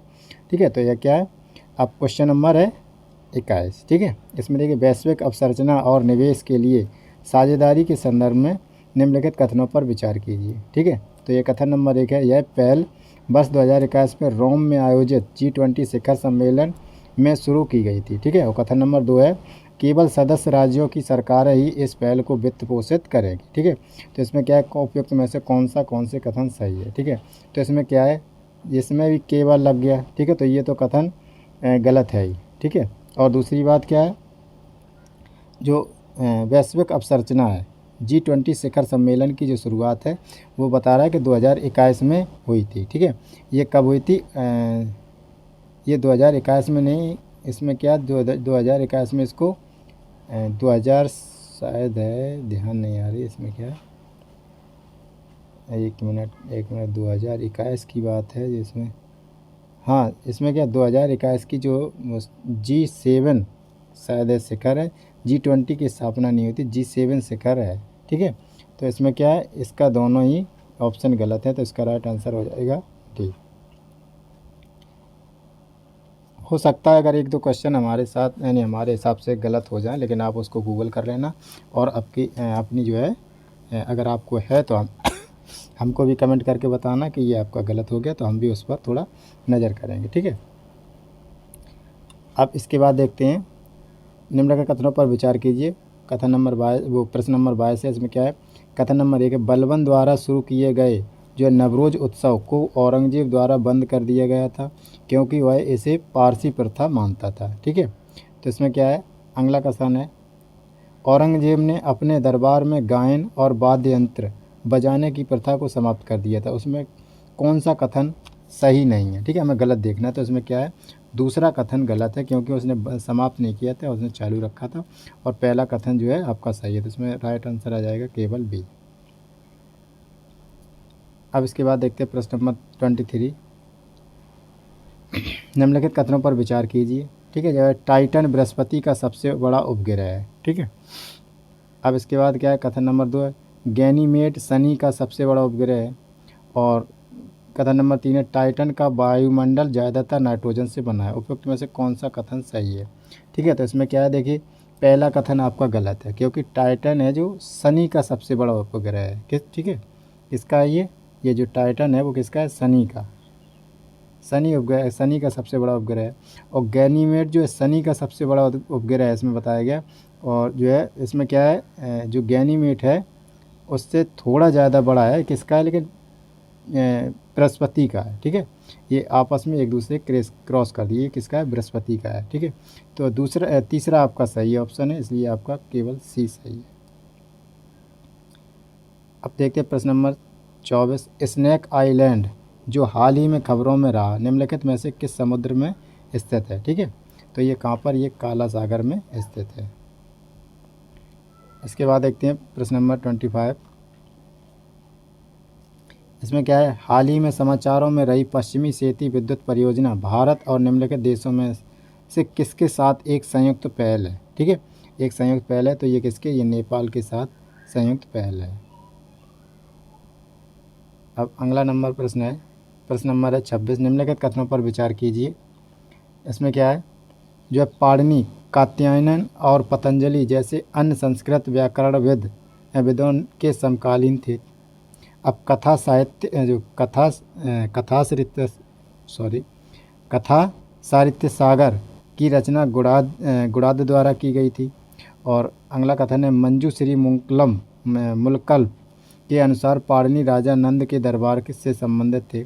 अगला कथन है जो है बृहत कथा मंजरी का संकलन सैमेंद्र ने किया था। ठीक है, तो उपयुक्त में से कौन सा कथन क्या करना है, सही देखना है। ठीक है, सही है, तो इसका क्या है, इसका 3 और 4 इसके सही हैं और 1 और 2 इसके गलत हैं। ठीक है, जो पाणिनि थे वो अन्य संस्कृत जो व्याकरण वेदों के समकालीन जैसे कात्यायन जैसी 4वीं शताब्दी में ईसा पूर्व के थे, और पतंजलि 2री शताब्दी के ईसा पूर्व के अग्रामी थे। तो इसमें क्या, ये समकालीन नहीं थे। ठीक है, और जो कथा साहित्य सागर है वह 11वीं जो है शताब्दी का एक ग्रंथ है। ठीक है, जिसे सोमदेव ने लिखा था। ठीक है, किसने लिखा था, गुणाद की रचना इसने सोमदेव ने लिखा हुआ था। ठीक है, इसलिए ये भी कथन गलत है। तो आपका ये दोनों कथन सही है। अब देखते हैं प्रश्न नंबर 27। इसमें क्या है, 27 नंबर में है निम्नलिखित युग्मों पर विचार कीजिए। इसमें एक साइड है रचना और दूसरी साइड है लेखक। ठीक है, अब इसमें बताना है ये इसमें कौन से युग्म सही सुमेलित है। ठीक है, पहले नीचे देख लिया, अगर सही सुमेलित है क्वेश्चन को पूरा पढ़ के इसके बाद ही उसका उत्तर। ठीक है, इसमें क्या है, जो शहनामा सादी और गुलिस्तान फिरदौसी तहकीक हिंद अलबरूनी। ठीक है, तो इसमें क्या है, केवल एक युग्म सही है, कौन सा, तहकीक जो हिंद अलबरूनी। ठीक है, उसके बाद जो फिरदौसी का है जो शहनामा और गुलिस्तान का है सादी। ठीक है, तो इसमें केवल एक वो कथन सही है। अब देखते हैं प्रश्न नंबर 28। निम्नलिखित कथनों पर विचार कीजिए। इसमें क्या है, कथन नंबर 1 है वर्धा पश्चिम की ओर बहने वाली नदी है जो अरब सागर में गिरती है। ठीक है, अब इसमें क्या है, कथन नंबर 2 वेदती पूर्व की ओर बहने वाली नदी है जो तुंगभद्रा की सहायक नदी है। ठीक है, तुंगभद्रा की सहायक नदी है। तो ये क्या है, इसके दोनों ही कथन गलत है। ठीक है, इसमें क्या है, जो वेदंती है, वेदत्ती जो है वर्धा नदी जो जोड़ो परियोजना के साथ जो 1992 में पेयजल के साथ जोड़ा गया था। ठीक है, और जो वेदत्ती है जो वर्धा परियोजना से जुड़ी हुई है, और इसमें क्या पूर्व की ओर बहने वाली तुंगभद्रा की सहायक नदी बताया गया। ठीक है, तो इसमें क्या है, ये गलत है। और उसके बाद क्या है, वर्धा जो पश्चिमी की ओर बहने वाली नदी है जो अरब सागर में गिरती है। ठीक है, ये भी क्या है, जो है ये कहाँ, बंगाल की खाड़ी में गिरती है। ठीक है, और अरब सागर की ओर जो पश्चिम में बहने वाली नदी वेदती को तुंगभद्रा नदी कि एक सहायक नदी जो है बरता के साथ जोड़ती है, ठीक है, जो कृष्णा नदी से मिलकर बंगाल की खाड़ी में गिरती है, ठीक है। और अब देखते हैं अगला प्रश्न। प्रश्न नंबर है 29। इसमें क्या है, प्राचीन भारत के संदर्भ में जो है मत्स्य विलास प्रहसन निम्नलिखित में से किससे संदर्भित है। और कथन नंबर 1 है, यह एक व्यंग्यात्मक संस्कृत नाटक है जो जैन धर्म और बौद्ध धर्म की आलोचना करता है, ठीक है। और इसमें क्या है, बी नंबर है, गुप्तों द्वारा लोकप्रिय एक राज्याभिषेक कार्यक्रम है। और सी है, जो अमोघ वर्ष की सेना के आगमन पर आधारित संस्कृत ग्रंथ है। तो ठीक है, तो इसका क्या है, एक ऑप्शन नंबर ए सही है इसका। अब देखते हैं अगला प्रश्न। कथन नंबर है, वो प्रश्न नंबर है 30। निम्नलिखित में से कौन सा कथन प्राचीन भारतीय इतिहास के संदर्भ में सही नहीं है, ठीक है, ये कौन सा है सही नहीं है, यानी गलत देखना है। तो इसमें क्या है, ऑप्शन नंबर 1 वो ए है, क्या सिकंदर के आक्रमण के समय घनानद मगध का शासन कर रहा था। फिर ऑप्शन नंबर बी है, अजात शत्रु जैन धर्म और बौद्ध धर्म दोनों के अनुयायी थे। और सी है, पुराणों के अनुसार उग्रसेन नंद वंश के संस्थापक थे। और डी है, जो मगध के शाही विस्तार में प्रमुख कारक लौह अयस्कों का एकाधिकार था, ठीक है। तो इसका क्या है, इसका सही उत्तर है, जो गलत देखना है, ठीक है, 3 तो सही है, इसका जो गलत देखना है वो कौन सा है, ये गलत है। तो इसका सही उत्तर हो जाएगा सी, कि पुराणों के जो अनुसार है उग्रसेन नंद वंश के संस्थापक थे, ठीक है। ये क्या बौद्ध धर्म की परंपराओं के अनुसार था, जो उग्रसेन नंद वंश के थे, ठीक है। जबकि जो बौद्ध धर्म है वो कब आया, 640 ईस्वी पूर्व। इसके बाद जो पुराण लिखे गए वो ईस्वी में लिखे गए, ठीक है। तो ये गुप्त शासन काल में लिखे गए। तो ये इसमें करीबन 6 साल का फ़र्क है, 6 नहीं बल्कि 800 साल का फ़र्क है। तो प्रश्न नंबर देखते हैं 31। इसमें क्या है, पारंपरिक यूरिया की तुलना में तरल नैनो यूरिया में निम्नलिखित में से कौन सी विशेषताएं हैं, ठीक है। इसमें क्या है, कथन 1 है, यह पारंपरिक यूरिया की तुलना में कम कुशल है। कथन 2 है, यह पारंपरिक यूरिया की तुलना में कम खर्चीला है। और कथन 3 है, इससे सीमित फसलों पर ही प्रयोग किया जा सकता है, जबकि पारंपरिक यूरिया सभी फसलों के लिए उपयुक्त है। और इसके बाद क्या है, 4 ऑप्शन, वो कथन, यह पारंपरिक यूरिया की तुलनात्मक में कम प्रदूषण फैलाता है, ठीक है। तो इसका क्या है, इसका ऑप्शन है, इसका ऑप्शन 2 और 4 सही है। तो इसमें सही उत्तर चुनना था, तो क्या है, 2 और 4 सही है, ठीक है। और 1 और 3 गलत है, ठीक है। जो तरल नैनो यूरिया के बारे में हम आपको थोड़ा हिंट देते हैं, क्या है, यह एक नैनो पार्टिकल के रूप में यूरिया है, जो पारंपरिक यूरिया के विकल्प के रूप में पौधों में नाइट्रोजन प्रदान करता है। उससे पोषक तत्व इसके क्या होते हैं, तरल होते हैं, ठीक है। और इसे स्वदेशी रूप में जो है नैनो बायोटेक्नोलॉजी द्वारा, ठीक है, टेक्नोलॉजी द्वारा रिसर्च सेंटर कलोर और गुजरात में विकसित किया गया है, ठीक है। और इसके बाद क्या है, जो इसका उद्देश्य था पारंपरिक जो है यूरिया को असंतुलित और अंधाधुंध के उपयोग को कम करना, फसल उत्पादकता में वृद्धि करना और जल एवं वायु प्रदूषण को कम करना, ठीक है। इसलिए कथन 4 सही है। और इसके बाद जो पारंपरिक यूरिया की जो एक इसमें कथन नंबर 3 दिया गया है, इसे सीमित फसलों के प्रयोग में किया जा सकता है। इसमें क्या है, इसमें सभी फसलों के लिए कोई इसमें वो नहीं है, सभी फसलों के लिए किया जा सकता है, इसलिए 3 कथन ये गलत है, ठीक है। तो इसके बाद क्या है, जो यह पारंपरिक यूरिया की तुलना में कम कुशल है, ठीक है। तो ये भी बात जो है ये गलत है, क्योंकि ये अच्छी कुशल है, तो ये कथन भी गलत है। तो इसका सही उत्तर है बी, और मतलब 2 और 4। तो प्रश्न नंबर है 32 जो है, थेरी रेगिस्तान के संबंध में निम्नलिखित कथनों पर विचार कीजिए। कथन नंबर 1, यह गुजरात राज्य में स्थित एक छोटा सा रेगिस्तान है।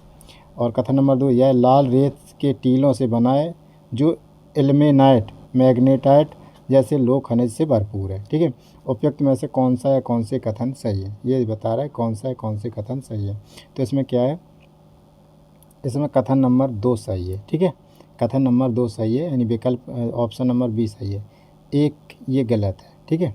तो ये क्या है, जैसे ये जो तमिलनाडु राज्य में एक स्थित सा छोटा सा रेगिस्तान है, और इसमें क्या है, गुजरात बताया है, ठीक है।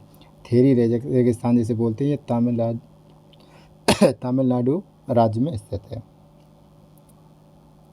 अब देखते हैं अगला प्रश्न है 33। क्या है, जो एजियन सागर निम्नलिखित में से किस जल निकाय के बीच स्थित है, ठीक है। तो एजियन सागर किसके बीच है, काला सागर और आयोनियन सागर, काला सागर और अजोब सागर, और भूमध्य सागर और मरमरा सागर, और बाल्टिक सागर और उत्तरी सागर। तो इसमें क्या, भूमध्य सागर और मरमरा सागर के बीच में स्थित है। अब इसके बाद प्रश्न नंबर 34। इसमें क्या है, निम्नलिखित में से कौन सी कोशिकाएं मानव शरीर में जो है ग्लोबुलिन के उत्पादन में शामिल है। तो ठीक है, इसमें क्या है, इसमें प्लाज्मा कोशिकाएं इसमें उत्पादन शामिल है। अब अगला प्रश्न देखते हैं, प्रश्न नंबर 35।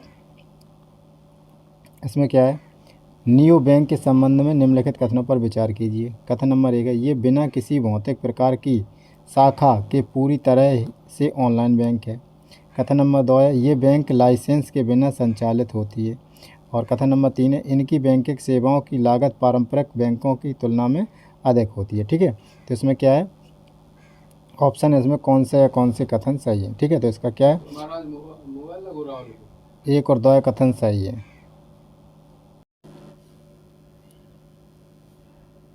तो थोड़े डिस्टरबेंस के लिए सॉरी।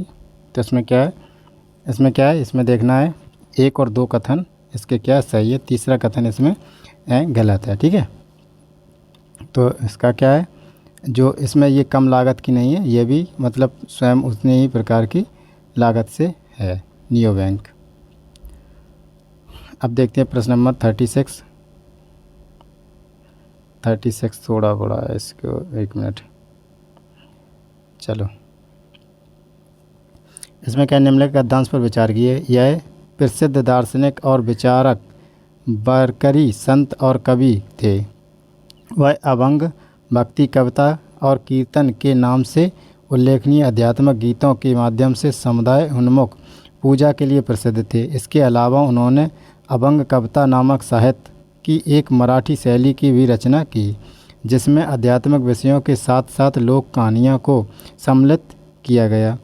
उन्होंने अपने अभंग साहित्य में 4 और लोगों को उल्लेखित किया है जिनका उनके आध्यात्मिक विकास पर प्रभाव पड़ा। भक्ति संत नामदेव, ज्ञानेश्वर, कबीर और एकनाथ। उनकी शिक्षाओं को वेदांत आधारित माना जाता है। उनके जो है अभंग समाज के ब्राह्मणवादी प्रवृत्ति के खिलाफ मजबूत हथियार बन गए।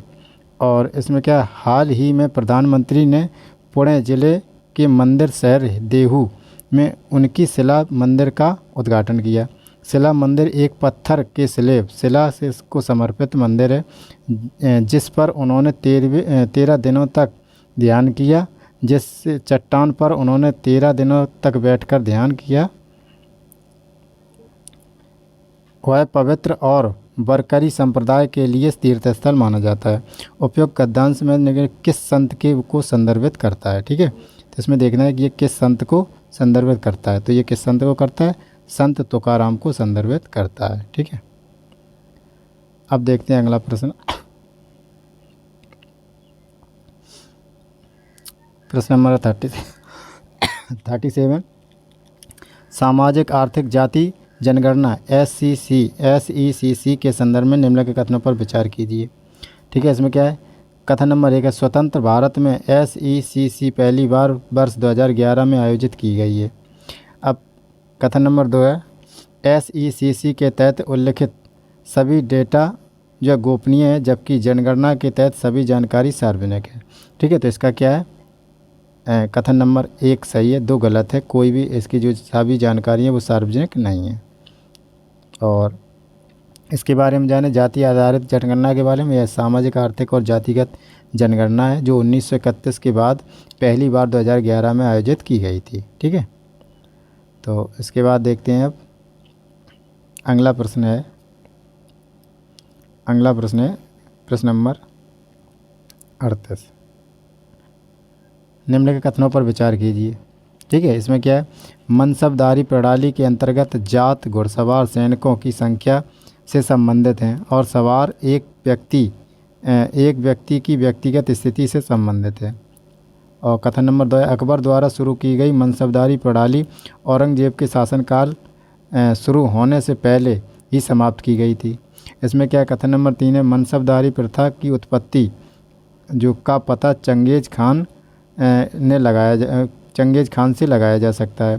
फिर कथन नंबर 4 है, अकबर ने अहीदी कहे जाने वाले सैनिक के एक समूह का गठन किया था। उपयुक्त में से कौन सा कथन सही है? ठीक है, तो इसमें क्या है, इसमें कौन कौन से कथन सही हैं? इसमें 3 और 4 कथन सही हैं, ऐसे 1 और 2 ये गलत हैं। ठीक है, तो इसमें क्या है, जो औरंगजेब के शासन में अंत तक जारी रहा था। ठीक है, इसमें क्या है, इसको अंत नहीं किया था। और इसके बाद जो मनसब के जात को सवार में विभाजित किया गया था, और जात के जो है तात्पर्य उनका था मनसबदार की स्थिति और उसके प्रकाशीय पद श्रेणी से प्राप्त थी। ठीक है, और प्रकाशीय पद श्रेणी था, और सावर की जो श्रेणी के अभिप्राय था कि सैनिक घुड़सवार और मनसबदार को बनाए रखना। इसलिए कथन गलत है। प्रश्न देखते हैं, अगला है 39। इसमें क्या है, निम्नलिखित में से कौन एक प्रमुख व्यापारिक समुदाय था जिसकी मध्ययुगीन काल के दौरान गुजरात, उज्जैन और जो बुरहानपुर में मजबूत उपस्थिति थी? ठीक है, तो इसका क्या है, ये बोहरा थे। ठीक है, बोहरान से बोहरा। अब प्रश्न नंबर अगला देखते हैं, प्रश्न नंबर 40। इसमें क्या है, जो निष्क टाइमलाइजेशन जो तकनीक है, यह क्या है, जो हाल ही में खबरों में थी को संदर्भित करता है। अंतरिम सरकार के प्रयोजनों के लिए नियोजित एक जो उत्सर्जन विधि। दूसरा कथन है, दूसरा विकल्प है, मेसो अमेरिका के प्राचीन लोगों द्वारा मक्का को जो है फोर्टिफाइड करने के लिए प्रयोग की जाने वाली विधि। और सी है, कैंसर कोशिकाओं के इलाज के लिए गोल्ड नैनो पार्टिकल्स का प्रयोग करके प्रभावी दवा वितरण की एक विधि है। और डी है, नैनो यूरिया को तेज़ी से अपनाने के लिए एक नियोजित तकनीक है। ठीक है, तो इसका क्या है, इसका सी ऑप्शन सही है, ये तकनीक है। अब प्रश्न हम देखते हैं, प्रश्न नंबर है 41। इसमें क्या है, निम्नलिखित कथनों पर विचार कीजिए। सूफीवाद, जो कथन नंबर 1 है, सूफीवाद के चिश्ती सिलसिले का जो है दर्शन वेदांत भक्ति दर्शन के समान है। और दूसरा कथन है, भारत में नक्शवादी सिलसिले की स्थापना ख्वाजा बहाउद्दीन ने की थी। ठीक है, तो इसका क्या है, ये दोनों ही कथन सही है। अब देखते हैं प्रश्न नंबर है 42। तो इसमें क्या है, निम्नलिखित में से कौन सा कथन जो क्यासानूर फॉरेस्ट डिसीज़ के बारे में सही नहीं है? ठीक है, ये गलत देखना है इसमें हमें। इसे मंकी फीवर के नाम से भी जाना जाता है। बी है ऑप्शन, इसकी पहचान सबसे पहले कर्नाटक के क्यूसानूर वन में एक बीमार बंदर में की गई थी। ठीक है, और कथन नंबर सी है, मतलब ऑप्शन नंबर सी, इस बीमारी के निदान में जो है एलिसा परीक्षण का उपयोग किया जाता है। फिर कथन नंबर डी, एंटीबायोटिक्स इस रोग के उपचार का मुख्य आधार है। ठीक है, तो इसका क्या है, इसका डी ऑप्शन सही है। जो डी ऑप्शन इस प्रश्न का सही है, लेकिन ये जो है इसमें सही नहीं पूछ रहा था। ठीक है, इसका मतलब ये नहीं समझा, इसके तहत ये सही है। ये डी ऑप्शन जो है गलत है, इसलिए ये सही है। ठीक है, और 3 सही है। अब देखते हैं 43 प्रश्न नंबर, ये क्या है, निम्नलिखित में से किस संगठन ने सर्वप्रथम जो पॉल्यूटर पे सिद्धांत प्रस्तुत किया था? तो ये किसने किया था? आर्थिक सहयोग एवं विकास संगठन OECD ने, और संयुक्त राष्ट्र पर्यावरण कार्यक्रम UNEP ने, या विश्व वन्यजीव कोष WWF ने, या अंतर्राष्ट्रीय प्रकृति संरक्षण संघ IUCN ने। ठीक है, तो ये किसने प्रस्तुत किया था? ये आर्थिक सहयोग विकास संगठन ने प्रस्तुत किया था। क्या? पॉल्यूटर पे।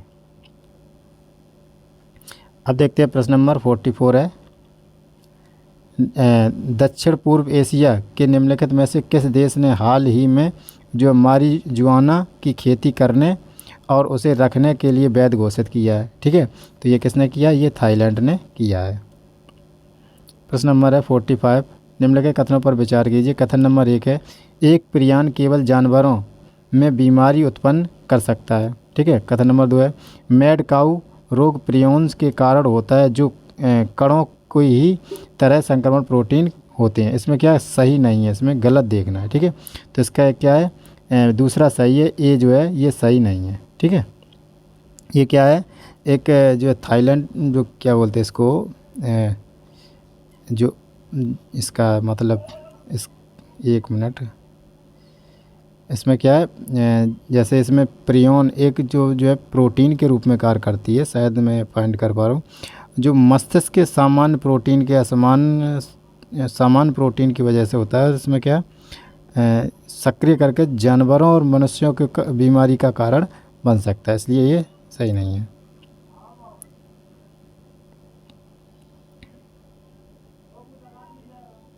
अब प्रश्न नंबर देखते हैं 46।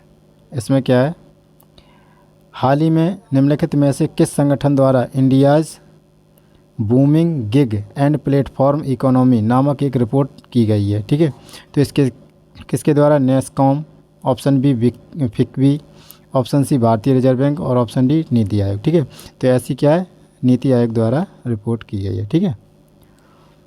तो इस जो है रिपोर्ट में क्या है, इंडियाज़ बूमिंग गिग जो है एक एंड प्लेटफॉर्म इकोनॉमी है, और इसमें क्या है, जिसमें 2029-30 तक जो है भारत में गिग वर्कर्स को जो है 2.35 के लगभग ऐसे है करोड़ तक बढ़ने की उम्मीद है। ठीक है। और रिपोर्ट के अनुसार जो है 2021-22 में लगभग 77 लाख कर्मचारी को गिग इकोनॉमी के में संलग्न कराना है, और जो भारत में गैर कृषि कार्य बल हैं उसको 2.6% तक कार्यबल को देना है। ठीक है।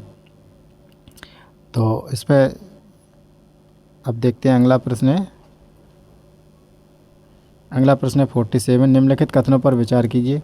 कथन नंबर 1, देवगढ़ में दशावतार मंदिर कुषाणों की कुछ बची हुई जो स्थापत्य कलाओं में से एक है।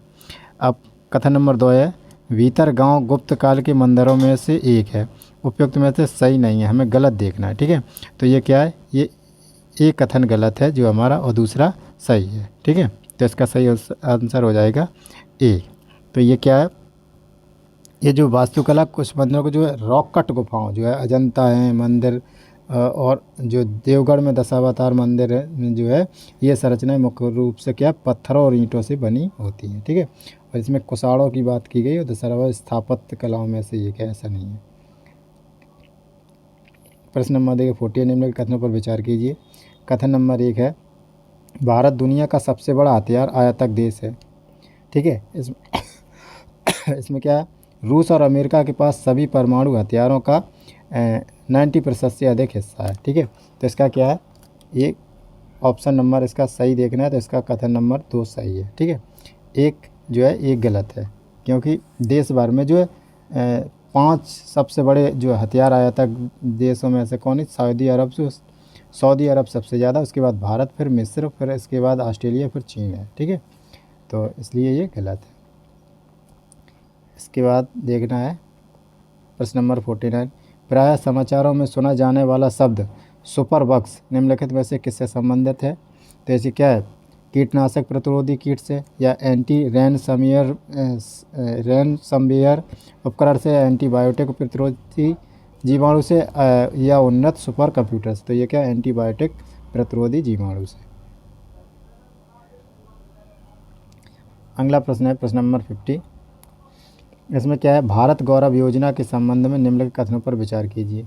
कथन नंबर 1 है, इस योजना के अंतर्गत ट्रेन निजी कंपनियों द्वारा संचालित की जाती है। फिर अगला कथन है कि Bharat Gaurav train theme based circuit train है। ठीक है। उपयुक्त में से गलत देखना है, यानी सही नहीं है वो देखना है। ठीक है। तो इसमें क्या है, ए कथन सही नहीं है। ठीक है। और बी कथन सही है। ठीक है। इसमें क्या है, जो इस ट्रेनों पर जो आधारित सर्किट है वो निजी भागीदारी यानी IRCTC के दोनों संचालन से किया जाएगा।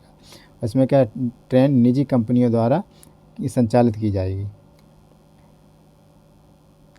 ये दोनों के द्वारा संचालित की जाएगी। अब है 51 क्या है, भारतीय अंतरिक्ष अनुसंधान संगठन इसरो के निम्नलिखित रॉकेट लॉन्च सिस्टम में से किसका इंजन सॉलिड लिक्विड और सॉलिड लिक्विड 4 स्टेज कॉन्फ़िगरेशन का प्रयोग करता है। ठीक है, तो इसमें क्या है, इसका सही आंसर है पोलर सैटेलाइट लॉन्च व्हील। ठीक है, PSLV इसका सही उत्तर है।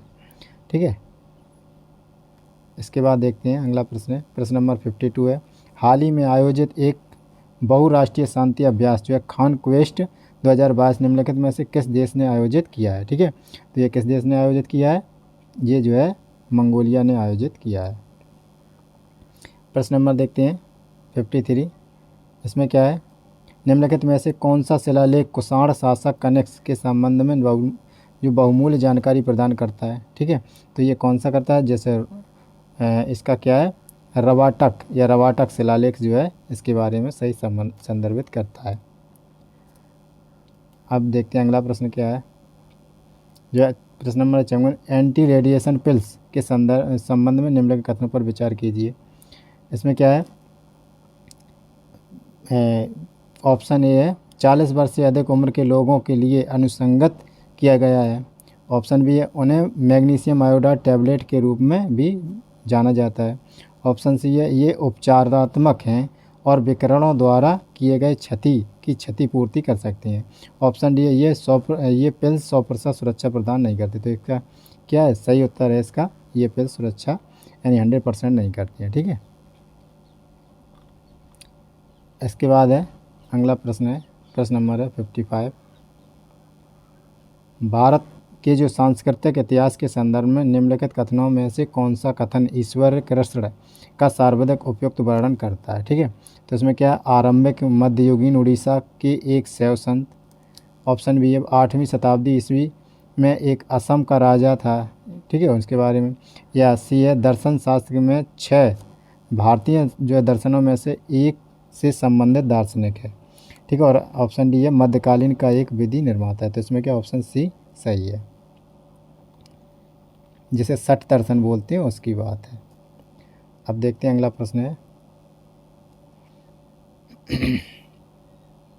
प्रश्न नंबर है 56, निम्नलिखित में से कौन सा देश जो खाड़ी सहयोग परिषद का सदस्य नहीं है। ठीक है, तो इसमें खाड़ी सहयोग परिषद का सदस्य नहीं है, तो इसमें कौन सा नहीं है, इसमें यमन नहीं है और बाद बाकी हैं। ठीक है, अब ये खाड़ी सहयोग परिषद क्या है, जैसे इसमें क्या है, इसकी स्थापना 1881 में जो Bahrain, Kuwait, Oman, Qatar, Saudi अरब और संयुक्त अरब अमीरात के बीच में ये स्थापित हुई थी और इसके भौगोलिक निकटता और इस्लामी मान्यताओं पर आधारित है ये, और संयुक्त न्याय के जो सामान्य उद्देश्यों को मद्देनज़र रखते हुए इसका एक समझौता किया गया था। अब देखते हैं अगला प्रश्न है, प्रश्न नंबर है 57, निम्नलिखित युग्मों पर विचार कीजिए। एक है भारतीय दर्शन के मत और दूसरे हैं आधार है। ठीक है, उसका क्या आधार है। ठीक है, तो इसमें देखना है कौन कौन से इसमें सही सुमेलित हैं, इसमें सही सुमेलित देखना है।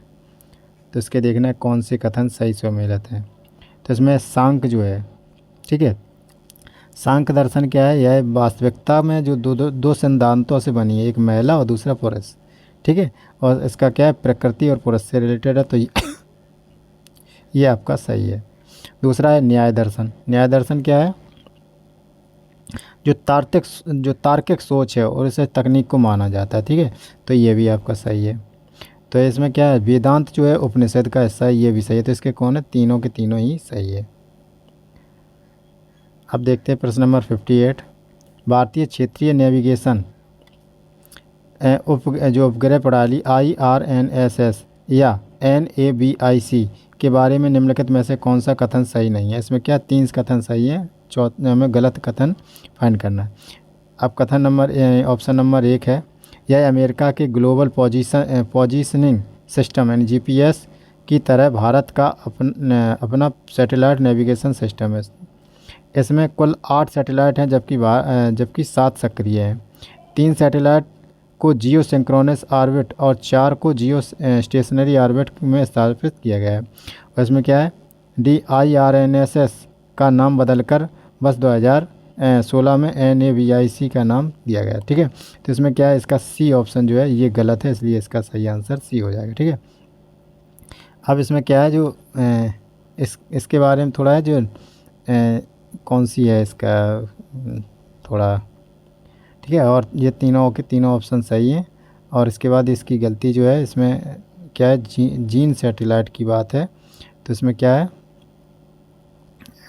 थोड़ा ध्यान नहीं आ रहा, चलो ठीक है आगे बढ़ते हैं, टाइम बर्बाद नहीं करते हैं, ठीक है। और अब इसमें देखते हैं प्रश्न नंबर है 59। 59 क्या है, जलकुंभी के संदर्भ में निम्नलिखित कथनों पर विचार कीजिए। यह जल निकायों में एक सामान्य जलीय खरपतवार है। यह जल से हानिकारक भारी धातुओं के निष्कर्षण में मदद करता है, ठीक है। तो इसका क्या, दोनों ही सही है। जलकुंभी आपने शायद देखी भी हो। अब देखते हैं अगला प्रश्न है, विजयनगर साम्राज्य की अर्थव्यवस्था और राज्य के बारे में निम्नलिखित कथनों में से कौन सा सही नहीं है, ठीक है, हमें गलत देखना है। तो इसमें क्या है, ग्राम स्वशासन की चोल परंपराओं को बरकरार रखा गया। शासकों द्वारा राजस्व के सिद्धांत को अत्यधिक मान्यता दी जाती थी। और अगला ऑप्शन है, शहरी जीवन और व्यापारिक अत्यधिक समृद्ध थे। और इसमें क्या, पालेगर नायक जो है समाज की एक शक्तिशाली वर्ग था, ठीक है। तो इसमें क्या है, ऑप्शन इसका ए गलत है, ठीक है। जो है ग्राम, जो है विजयनगर साम्राज्य में ग्राम स्वशासन की चोल परंपरा धीरे धीरे कमज़ोर होने लगी थी। अब इसके बाद देखते हैं अगला प्रश्न, प्रश्न नंबर 61। एक नई बायोमास आधारित बॉयलर तकनीक हाल ही में भारत के निम्नलिखित में से किस राज्य में शुरू की गई है, ठीक है। तो ये किस राज्य में शुरू की गई है, ये पंजाब में शुरू की गई है, ठीक है। और इसके बाद क्या है, वो पंजाब नहीं, एक मिनट, हाँ ये हरियाणा में, एक मिनट गलती सॉरी, ये हरियाणा में शुरू की गई है, ठीक है, पंजाब के। तो हरियाणा में यह क्या है, बायोमास पर आधारित एक जो बॉयलर तकनीक है। इसमें क्या है, जो क्या होता है, इसमें जितने हरित होने का जो दावा करते हैं, ठीक है, उन सभी की कृषियों के अवशेषों को जो है ईंधन के रूप में समायोजित कर सकता है। और साथ ही साथ में जो ऐसे जो उधर हरियाणा पंजाब में पराली जलाते थे, उनको पराली जलाने से उनके क्या होता है, कार्बन डाइऑक्साइड मिश्रित होती थी, उसमें क्या उसको कम करने का एक विकल्प है इस तकनीक को, ठीक है। उसमें क्या है, छोटे छोटे जीवाणु होते हैं जो उसको पराली को धीरे धीरे डिकम्पोज कर देते हैं, इस तरीके। अब प्रश्न नंबर है 62। Automated facial recognition technology FRIT के संदर्भ में निम्नलिखित कथनों पर विचार कीजिए। तो इसमें क्या है, इसका उपयोग एक उपकरण के रूप में 100% सटीकता के साथ किसी व्यक्ति की पहचान और प्रमाणीकरण के लिए किया जाता है। और कथन नंबर 2 है, इस तकनीक के लिए बहुत अधिक मानव शक्ति और उन्नयन की आवश्यकता होती है, ठीक है। तो इसमें क्या है, इसमें दोनों ही प्रश्न जो है गलत है, ठीक है। इसका ऑप्शन है सही पूछ रहा था, इसमें दोनों ही ऑप्शन गलत है, तो इसके सही है और इसका सही विकल्प है डी, ठीक है। क्या इसमें क्या है, जो इसमें इसके बारे में फेशियल रिकॉग्निशन एक एल्गोरिथम आधारित तकनीक है, ठीक है, एल्गोरिथम आधारित तकनीक है। और जो है इसके जो चेहरे की विशेषताओं की पहचान करती है, जिसका मानचित्र से देखकर डिजिटल मानचित्र के द्वारा उसकी पहचान करती है। और इसे क्या है, ऑटोमेटेड फेशियल रिकॉग्निशन सिस्टम के जो क्या बड़े डेटाबेस में आता है, जो चेहरों की वीडियो से चेहरा या किसी से उसकी पहचान करती है, ठीक है, या CCTV फुटेज हो सकती है, उससे भी पहचान कर सकते हैं, ठीक है। और इसमें क्या, इसमें 100% सफलता तो किसी में नहीं मिलती है, कोई भी टेक्नोलॉजी, इसमें 75% सफलता मिलती है, ठीक है, इसलिए ये कथन गलत है। और इसमें कितने जो इस तकनीक का मानव शक्ति और उन्नयन की आवश्यकता होती है, इसमें क्या है, इसकी आवश्यकता नहीं है। इसमें क्या है, अधिक कार्यबल की आवश्यकता होती है और नियमित अध्ययन की आवश्यकता होती है। और प्रश्न नंबर है 63। इसमें क्या है, निम्नलिखित में से किस मंत्रालय ने एक जिला एक उत्पाद योजना को लॉन्च किया है, ठीक है। ये कई एक बार क्वेश्चन भी है और बहुत चर्चित में रहा है, और ये UPPCS के लिए बहुत इंपॉर्टेंट क्वेश्चन है, ठीक है। तो ये किसने, खाद्य प्रसंस्करण उद्योग मंत्रालय ने ये की है, ठीक है। प्रश्न नंबर है 64। इसमें क्या है, मध्यकालीन भारतीय इतिहास के संदर्भ में जो है मणिग्रासन और नंदेसी पद निम्नलिखित में से किसके लिए प्रयोग किए जाते थे, ठीक है। अब ए ऑप्शन है ग्राम प्रधान और अमीरों के लिए, बी ऑप्शन है व्यापारियों की श्रेणी या संघर के लिए, सी ऑप्शन है बौद्ध उपदेशकों के लिए, और डी ऑप्शन है ब्राह्मणों को दिया गया भूमिदान, ठीक है। तो ये क्या है, ये बी है, व्यापारियों और श्रेणी संघ के लिए किया जाता था। अब प्रश्न number 65। New space India limited NSIL के संदर्भ में निम्नलिखित कथनों पर विचार कीजिए। यह अंतरिक्ष विभाग के प्रशासनिक नियंत्रण में आता है, ठीक है, कथन भी है।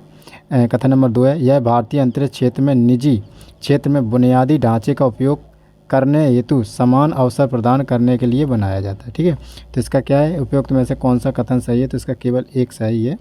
ठीक है, और दूसरा गलत है। ठीक है, इसमें क्या है,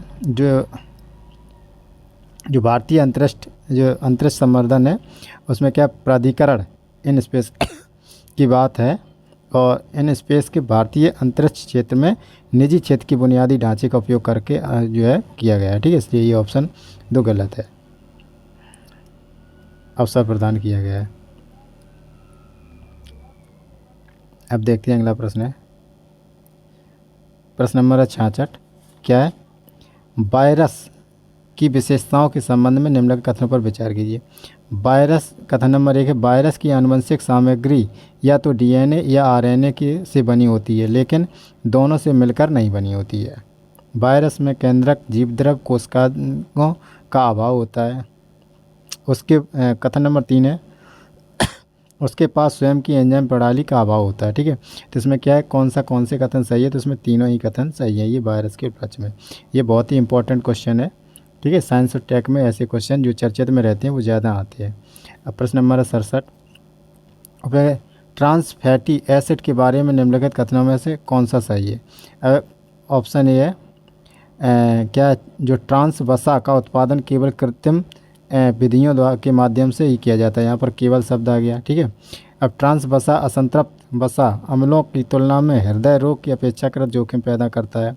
ट्रांस वसा युग्म तेलों के लंबे समय तक संरक्षित किया जा सकता है, ये अत्यधिक महंगी होती है। ठीक है, तो इसमें क्या है, कौन से सही है, तो इसमें कोई भी सही नहीं है। ठीक है, इसमें क्या है, जो ट्रांस फैक्ट्री एसिड TPA है वह ट्रांस वसा के होता है। ठीक है, और इसमें क्या, ये वसा के काफ़ी हद तक कृत्रिम रूप से उत्पादक होते हैं या थोड़ी मात्रा में प्राकृतिक रूप से भी होते हैं। ठीक है, और इसमें क्या है,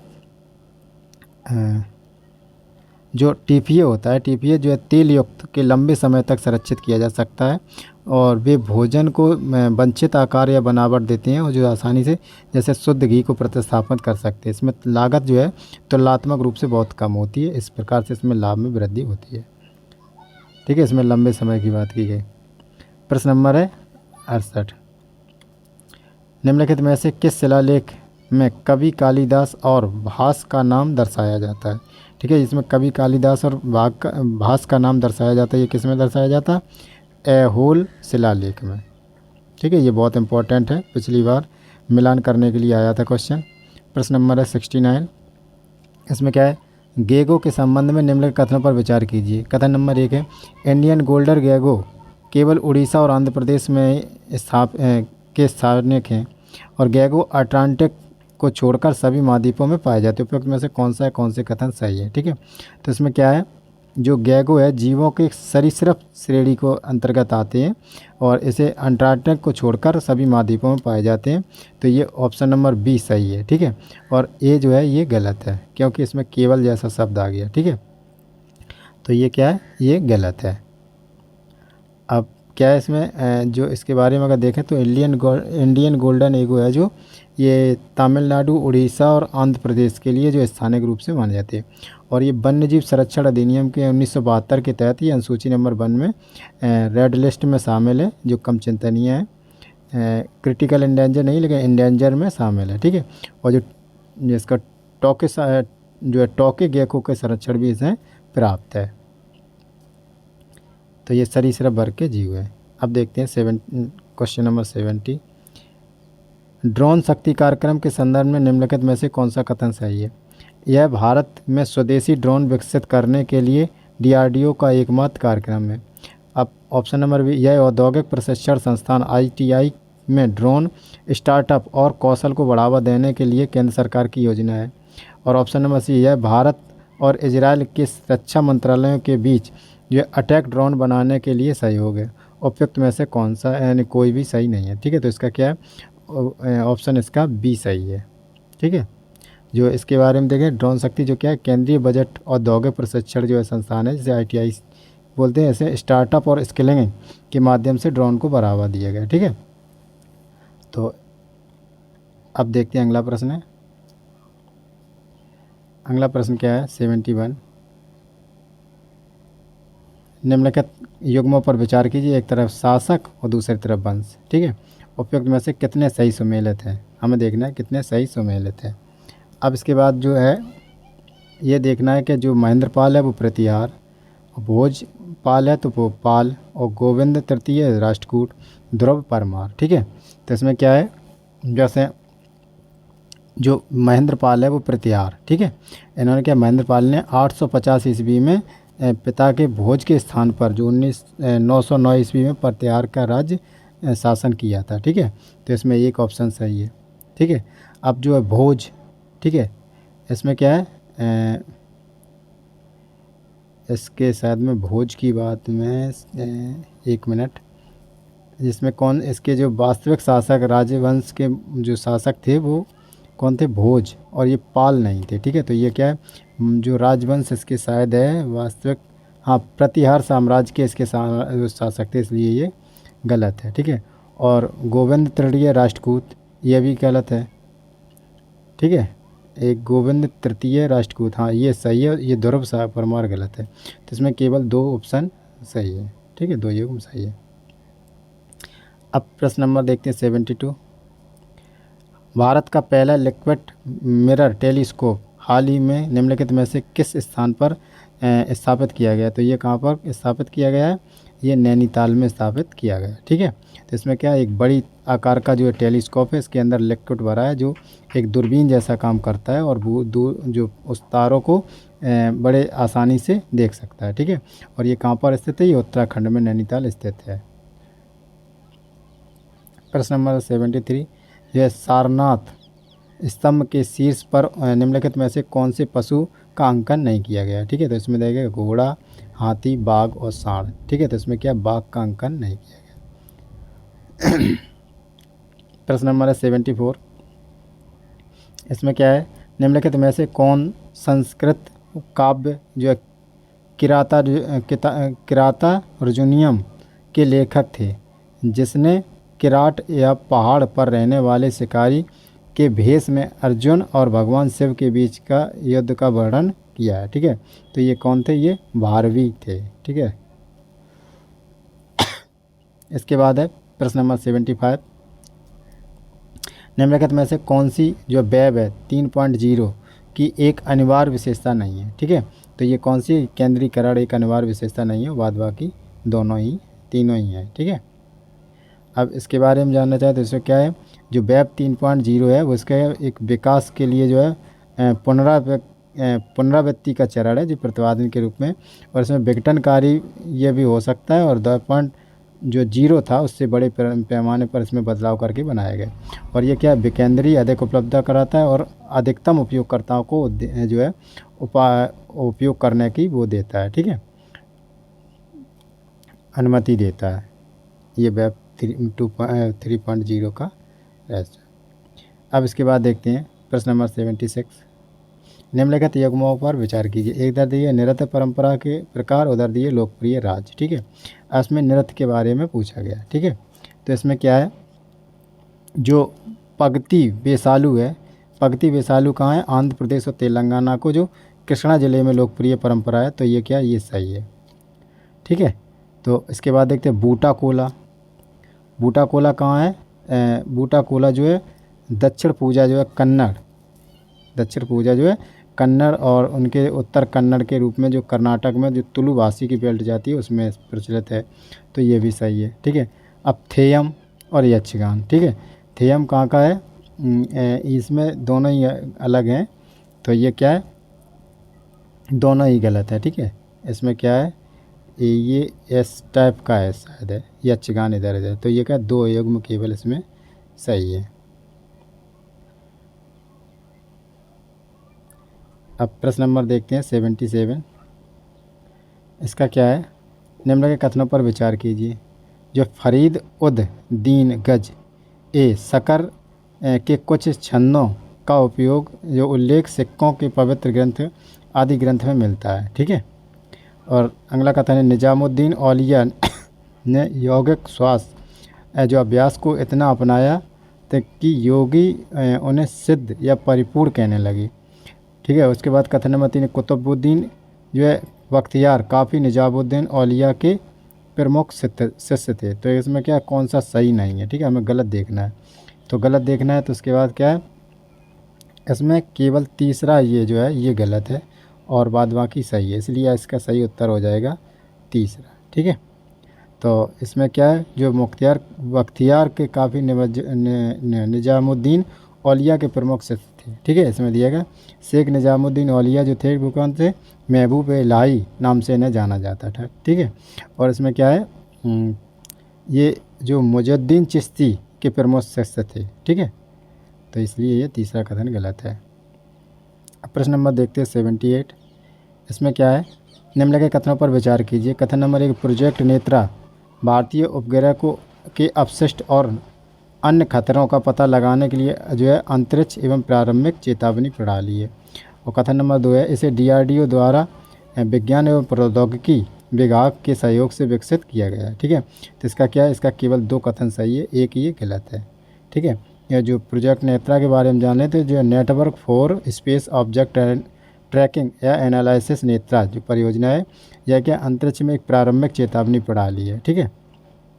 तो इसमें क्या है, जो गलत कथन देखना था तो इसमें क्या ये सही है। तो इसका क्या, DRDO एक विज्ञान एवं प्रौद्योगिकी, DRDO का है कि है, DRDO डिफेंस की है, ठीक है, डिफेंस की है। तो इसलिए ये ऑप्शन गलत है इसका। तो इसका राइट आंसर क्या है, बी, ठीक है। इसमें थोड़ी कन्फ्यूजन पैदा मत करना क्योंकि सही नहीं है, तो इसमें डी, इसका मतलब इसका आंसर सही है, इसका आंसर बी है। अब ये नहीं कि ये कथन सही, यानी हम इसको अगर इस प्रश्न की नज़र से देखें तो हम ये कहेंगे इसमें ये कथन सही है क्योंकि ये प्रश्न की नज़र से। हालांकि अगर इसमें गलत पूछ रहा है तो ये कथन गलत है, ये सही है, ठीक है।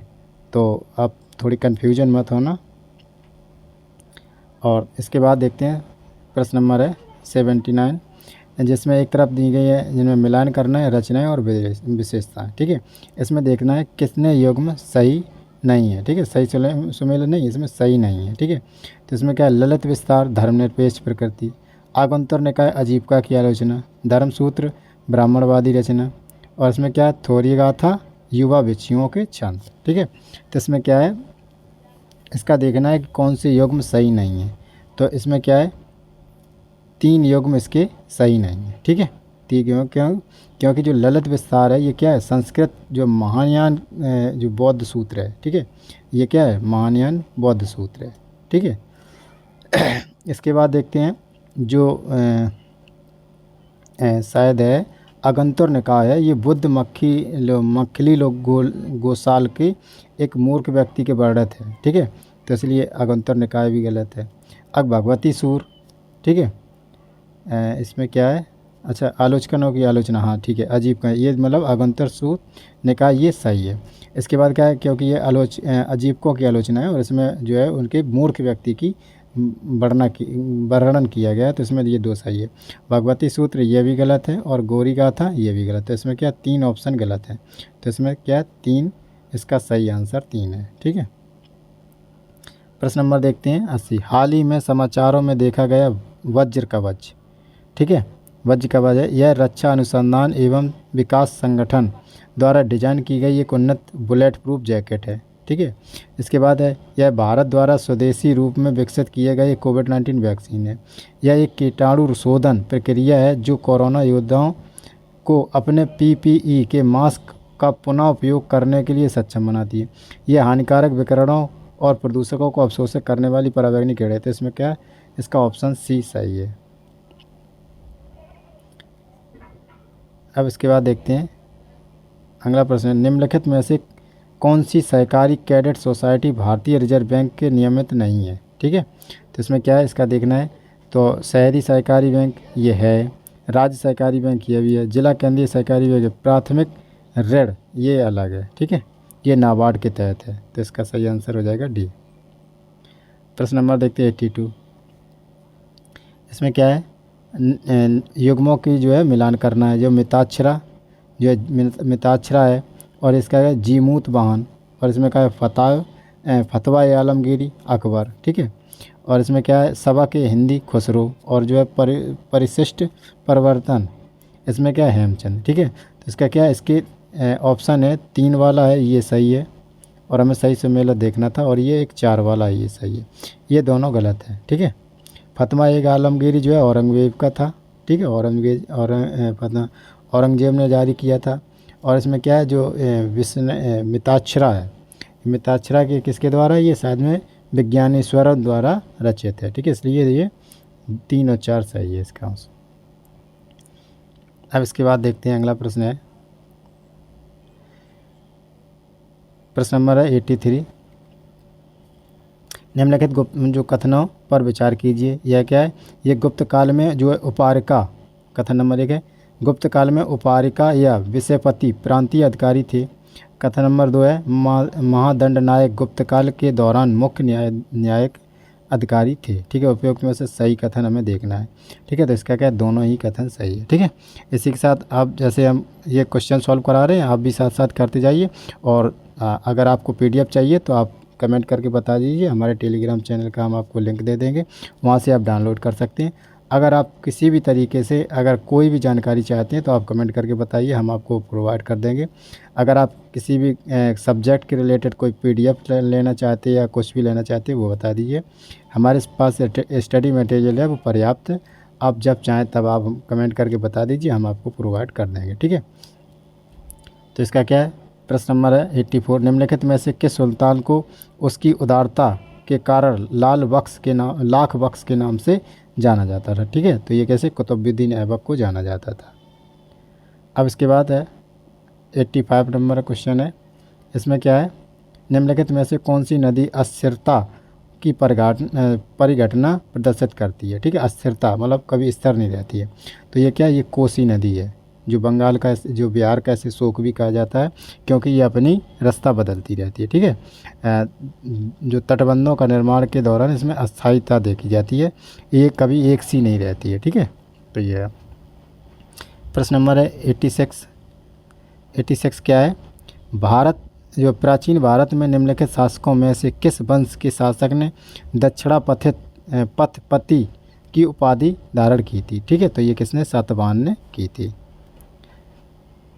अब इसके बाद देखते हैं 87।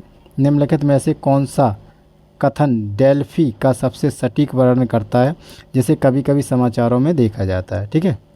तो ये क्या है, यह IIT बॉम्बे द्वारा विकसित एक ग्लोबल पोजीशनिंग डिवाइस प्रणाली है। यह जो है सिएटल संयुक्त राज्य अमेरिका के अनुसंधानकर्ताओं द्वारा विकसित एक आर्टिफिशियल इंटेलिजेंस प्रणाली है। यह जो है SARS-CoV-2 वायरस का एक नया प्रकार है, जिसकी पहचान सबसे पहले पूर्वी अफ्रीका में की थी। अगला कथन है, यह IIT बेंगलुरु द्वारा डिजाइन की गई एक एंटी मलेरिया तकनीक है, ठीक है। तो इसका क्या है, इसका B ऑप्शन सही है। यह जो है सिएटल संयुक्त राज्य अमेरिका के अनुसंधानकर्ताओं द्वारा विकसित आर्टिफिशियल इंटेलिजेंस प्रणाली है, ये कथन इसका सही है। अब देखते हैं प्रश्न नंबर 88। रामप्पा मंदिर के संबंध में निम्नलिखित कथनों में से कौन सा सही नहीं है, ठीक है। इसमें क्या है, हमें गलत कथन देखना है। तो ये क्या है, इस वर्ष 2021 में यूनेस्को की विश्व धरोहर स्थल में घोषित किया गया था। इसका नाम इसके जो है मूर्तिकार रामप्पा के नाम से जाना जाता है, ठीक है। तो ये और ये, ठीक है। इसमें क्या है, इसका निर्माण वास्तुकला की त्रिकुटा शैली में हुआ है। भगवान राम इस मंदिर के प्रमुख देवता है, ठीक है। तो ये क्या है, ये D गलत है, ठीक है। भगवान राम इसके प्रमुख देवता नहीं है। ये किसको समर्पित है, ये भगवान विष्णु को समर्पित है, ठीक है। इसमें क्या है, रामलिंगेश्वर स्वामी यानी भगवान शिव, हाँ भगवान शिव की बात है, उन्हीं को शायद है रामलिंगेश्वर स्वामी, हाँ ऐसा ही है, रामलिंगेश्वर स्वामी उन्हीं को यानी भगवान शिव को कहा जाता है, ठीक है। तो यानी कि अब इसमें क्या है 89। इसमें क्या है, निम्नलिखित मध्यकालीन भारत में एक इतालवी यात्री द्वारा दिए गए निम्नलिखित विवरण को कीजिए, ठीक है, विचार कीजिए। इसमें क्या है, नगर की परिधि 60 मील है, इसकी दीवारें पहाड़ों तक चली गई हैं और उनके अधोभाग में घाटियों की जो परिवेष्टित करती है, जिससे इसका विस्तार बढ़ जाता है। अनुमान है कि इस नगर में शस्त्र धारण करने योग्य जो है 90,000 सैनिक हैं। इसका राजा भारत के जो है अन्य सभी राजाओं से अधिक शक्तिशाली है। उपयुक्त अवतरण निम्नलिखित भारतीय शासकों में किसके द्वारा संदर्भित है? ठीक है, तो ये किसके द्वारा है? ये देवराय के द्वारा संबंधित है, देवराय फर्स्ट के द्वारा। अगला कथन देखते हैं। अगला प्रश्न नंबर है 90। इसमें क्या है? निम्नलिखित में से कौन सा जो है नैनो टेक्नोलॉजी का अभिप्राय अनुप्रयोग है?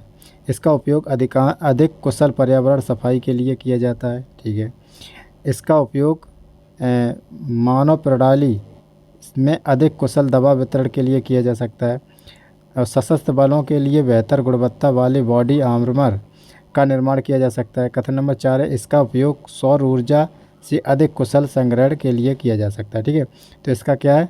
इसका सही उत्तर है बी। इसमें चारों ही उसके ऑप्शन सही है।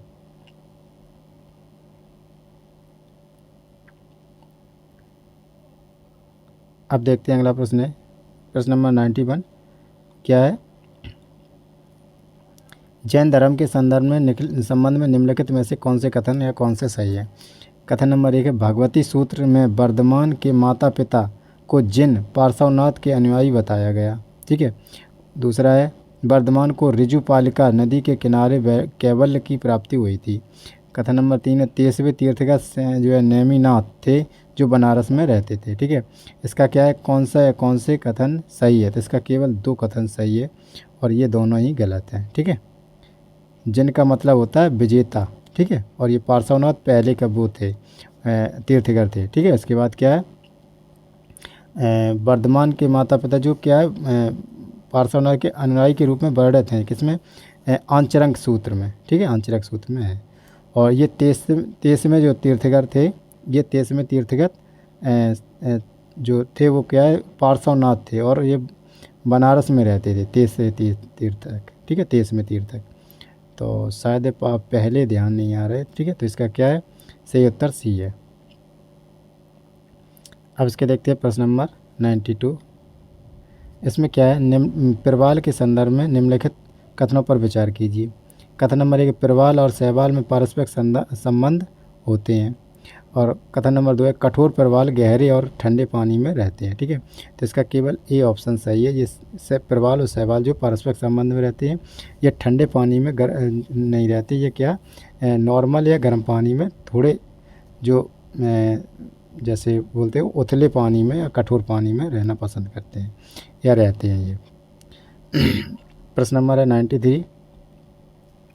इसमें क्या है? हाल ही में समाचार में उल्लेख किया गया शब्द वार्नेज या वारस्टार निम्नलिखित में से किससे संबंधित है? ठीक है, ऑप्शन ए, जो 2 बाजीन जो नई अनुमोदित सीएम सरसों की फसल विकसित करने के लिए उपयोग किया जाता है। ऑप्शन बी है, पार्सव जो विश्व स्वास्थ्य संगठन द्वारा पहचाने गए दवा प्रतिरोधी बैक्टीरिया को अलग किए गए 2 जीन हैं। इसके बाद ICAR द्वारा विकसित कपास की 2 नई किस्में हैं। उपरोक्त में से कोई नहीं। ठीक है, तो इसका क्या है? ये जो है सी सही है। इसमें क्या वारस्टर कपास की एक प्रणाली है, यानी एक किस्म है। प्रश्न नंबर देखते हैं 94। इसमें क्या है? निम्नलिखित कथनों पर विचार कीजिए। जो एंटीसेप्टिक निर्जीव वस्तुएं जैसे फर्श, जल निकासी प्रणाली और उपकरणों पर लागू होती हैं। ठीक है, अगला कथन है, कीटाणुनाशक को जीवित ऊतकों जैसे घाव लगने या कट जाने या अल्सर या रोगग्रस्त त्वचा वाली सतहों पर लगाया जाता है। कथन नंबर 3 है, क्लोरोक्सीन का उपयोग एंटीसेप्टिक और कीटाणुनाशक दोनों के रूप में किया जाता है। ठीक है, तो इसका क्या है? इसमें केवल सही देखना है, तो इसमें केवल 3 सही है और 1 और 2 गलत है। ठीक है, अभी क्या है? जो एंटीसेप्टिक है जो जीवित ऊतक जैसे घाव जो लगने पर या कट जाने पर अल्सर या रोगग्रस्त जैसी त्वचा की सतहों पर प्रयोग किए जाते हैं। ठीक है, और ये क्या है? और दूसरा क्या है? एक कथन जो है सही नहीं है। इसके बाद दूसरा है, कीटाणुनाशक को जीवित ऊतकों को घाव लगने से। इसमें क्या है? इसकी बात इसमें और इसकी बात इसमें। ठीक है, तो इसके बाद ये गलत है और तीसरा कथन आपका सही है। इसके बाद है 95, निपुण योजना निम्नलिखित में से किस श्रेणी के श्रमिकों को लाभान्वित करने में संबंधित है? ठीक है, तो निपुण के बारे में, ठीक है, निपुण योजना किसके? मिडवाइफ प्रसाविका के लिए, या निर्माण श्रमिकों के लिए, या वस्त्र उद्योग के श्रमिकों के लिए कृषि। तो ये क्या निर्माण के लिए, निर्माण श्रमिक के लिए, ठीक है। इसके बाद है 96, निम्नलिखित में से किस शासक ने मध्यकालीन भारत विख्यात फारसी चित्रकारों अब्दुस समद और सैयद अली को संरक्षण प्रदान किया है, ठीक है। तो ये किसने किया है, इस पर देखो, जहांगीर, शाहजहां, बाबर और हुमायूं। ये किसने किया है, हुमायूं ने किया है। इसके बाद 97 है, जो घट कर पारा है, ठीक है, जो घट कर पारा है उन नवरत्नों में से एक था जिन्होंने चंद्रगुप्त द्वितीय के दरबार को विभूषित किया था। वह था, ठीक है, वह कौन था, वह मूर्तिकला और वास्तुकला में एक विशेषज्ञ था, चित्रवृत्ति से में एक विशेषज्ञ था, ज्योतिष में एक विशेषज्ञ था, गणित में एक विशेषज्ञ था, ठीक है। तो इसका राइट आंसर है वह मूर्तिकला और वास्तुकला का एक विशेषज्ञ था। अगला है प्रश्न 98, निम्नलिखित में से कौन सा जीव मैमेलिया वर्ग से संबंधित नहीं है, ठीक है। इसमें मैमेलिया मतलब स्तनधारी से है, ठीक है। तो इसमें क्या है, समुद्री गाय, समुद्री घोड़ा, समुद्री हाथी और सी लॉयन, ठीक है। तो ये क्या है, समुद्री घोड़ा, ये स्तनधारी वर्ग में नहीं है और सब हैं। अब देखते हैं 99%, कोर सेक्टर उद्योगों के संबंध में निम्नलिखित कथनों पर विचार कीजिए। इसमें क्या है, जो है औद्योगिक उत्पादन सूचकांक IIP में शामिल मदों के भारांक में इन उद्योगों की हिस्सेदारी 55% से अधिक है। और अगला है कथन, कोर सेक्टर उद्योगों में कोयला उत्पादन का महत्व सर्वाधिक है। और इसमें 8 कोर उद्योगों का सूचकांक उद्योग और आंतरिक जो व्यापार संवर्धन विभाग DPIIT के द्वारा संकलित जारी किया जाता है, ठीक है। तो इसका क्या है, इसका केवल 3 सही है और ये दोनों ही गलत है, ठीक है। इसमें क्या है, जो 3 है इसमें इसके द्वारा क्या बोलते हैं उसको, शायद 40 पॉइंट, ठीक है।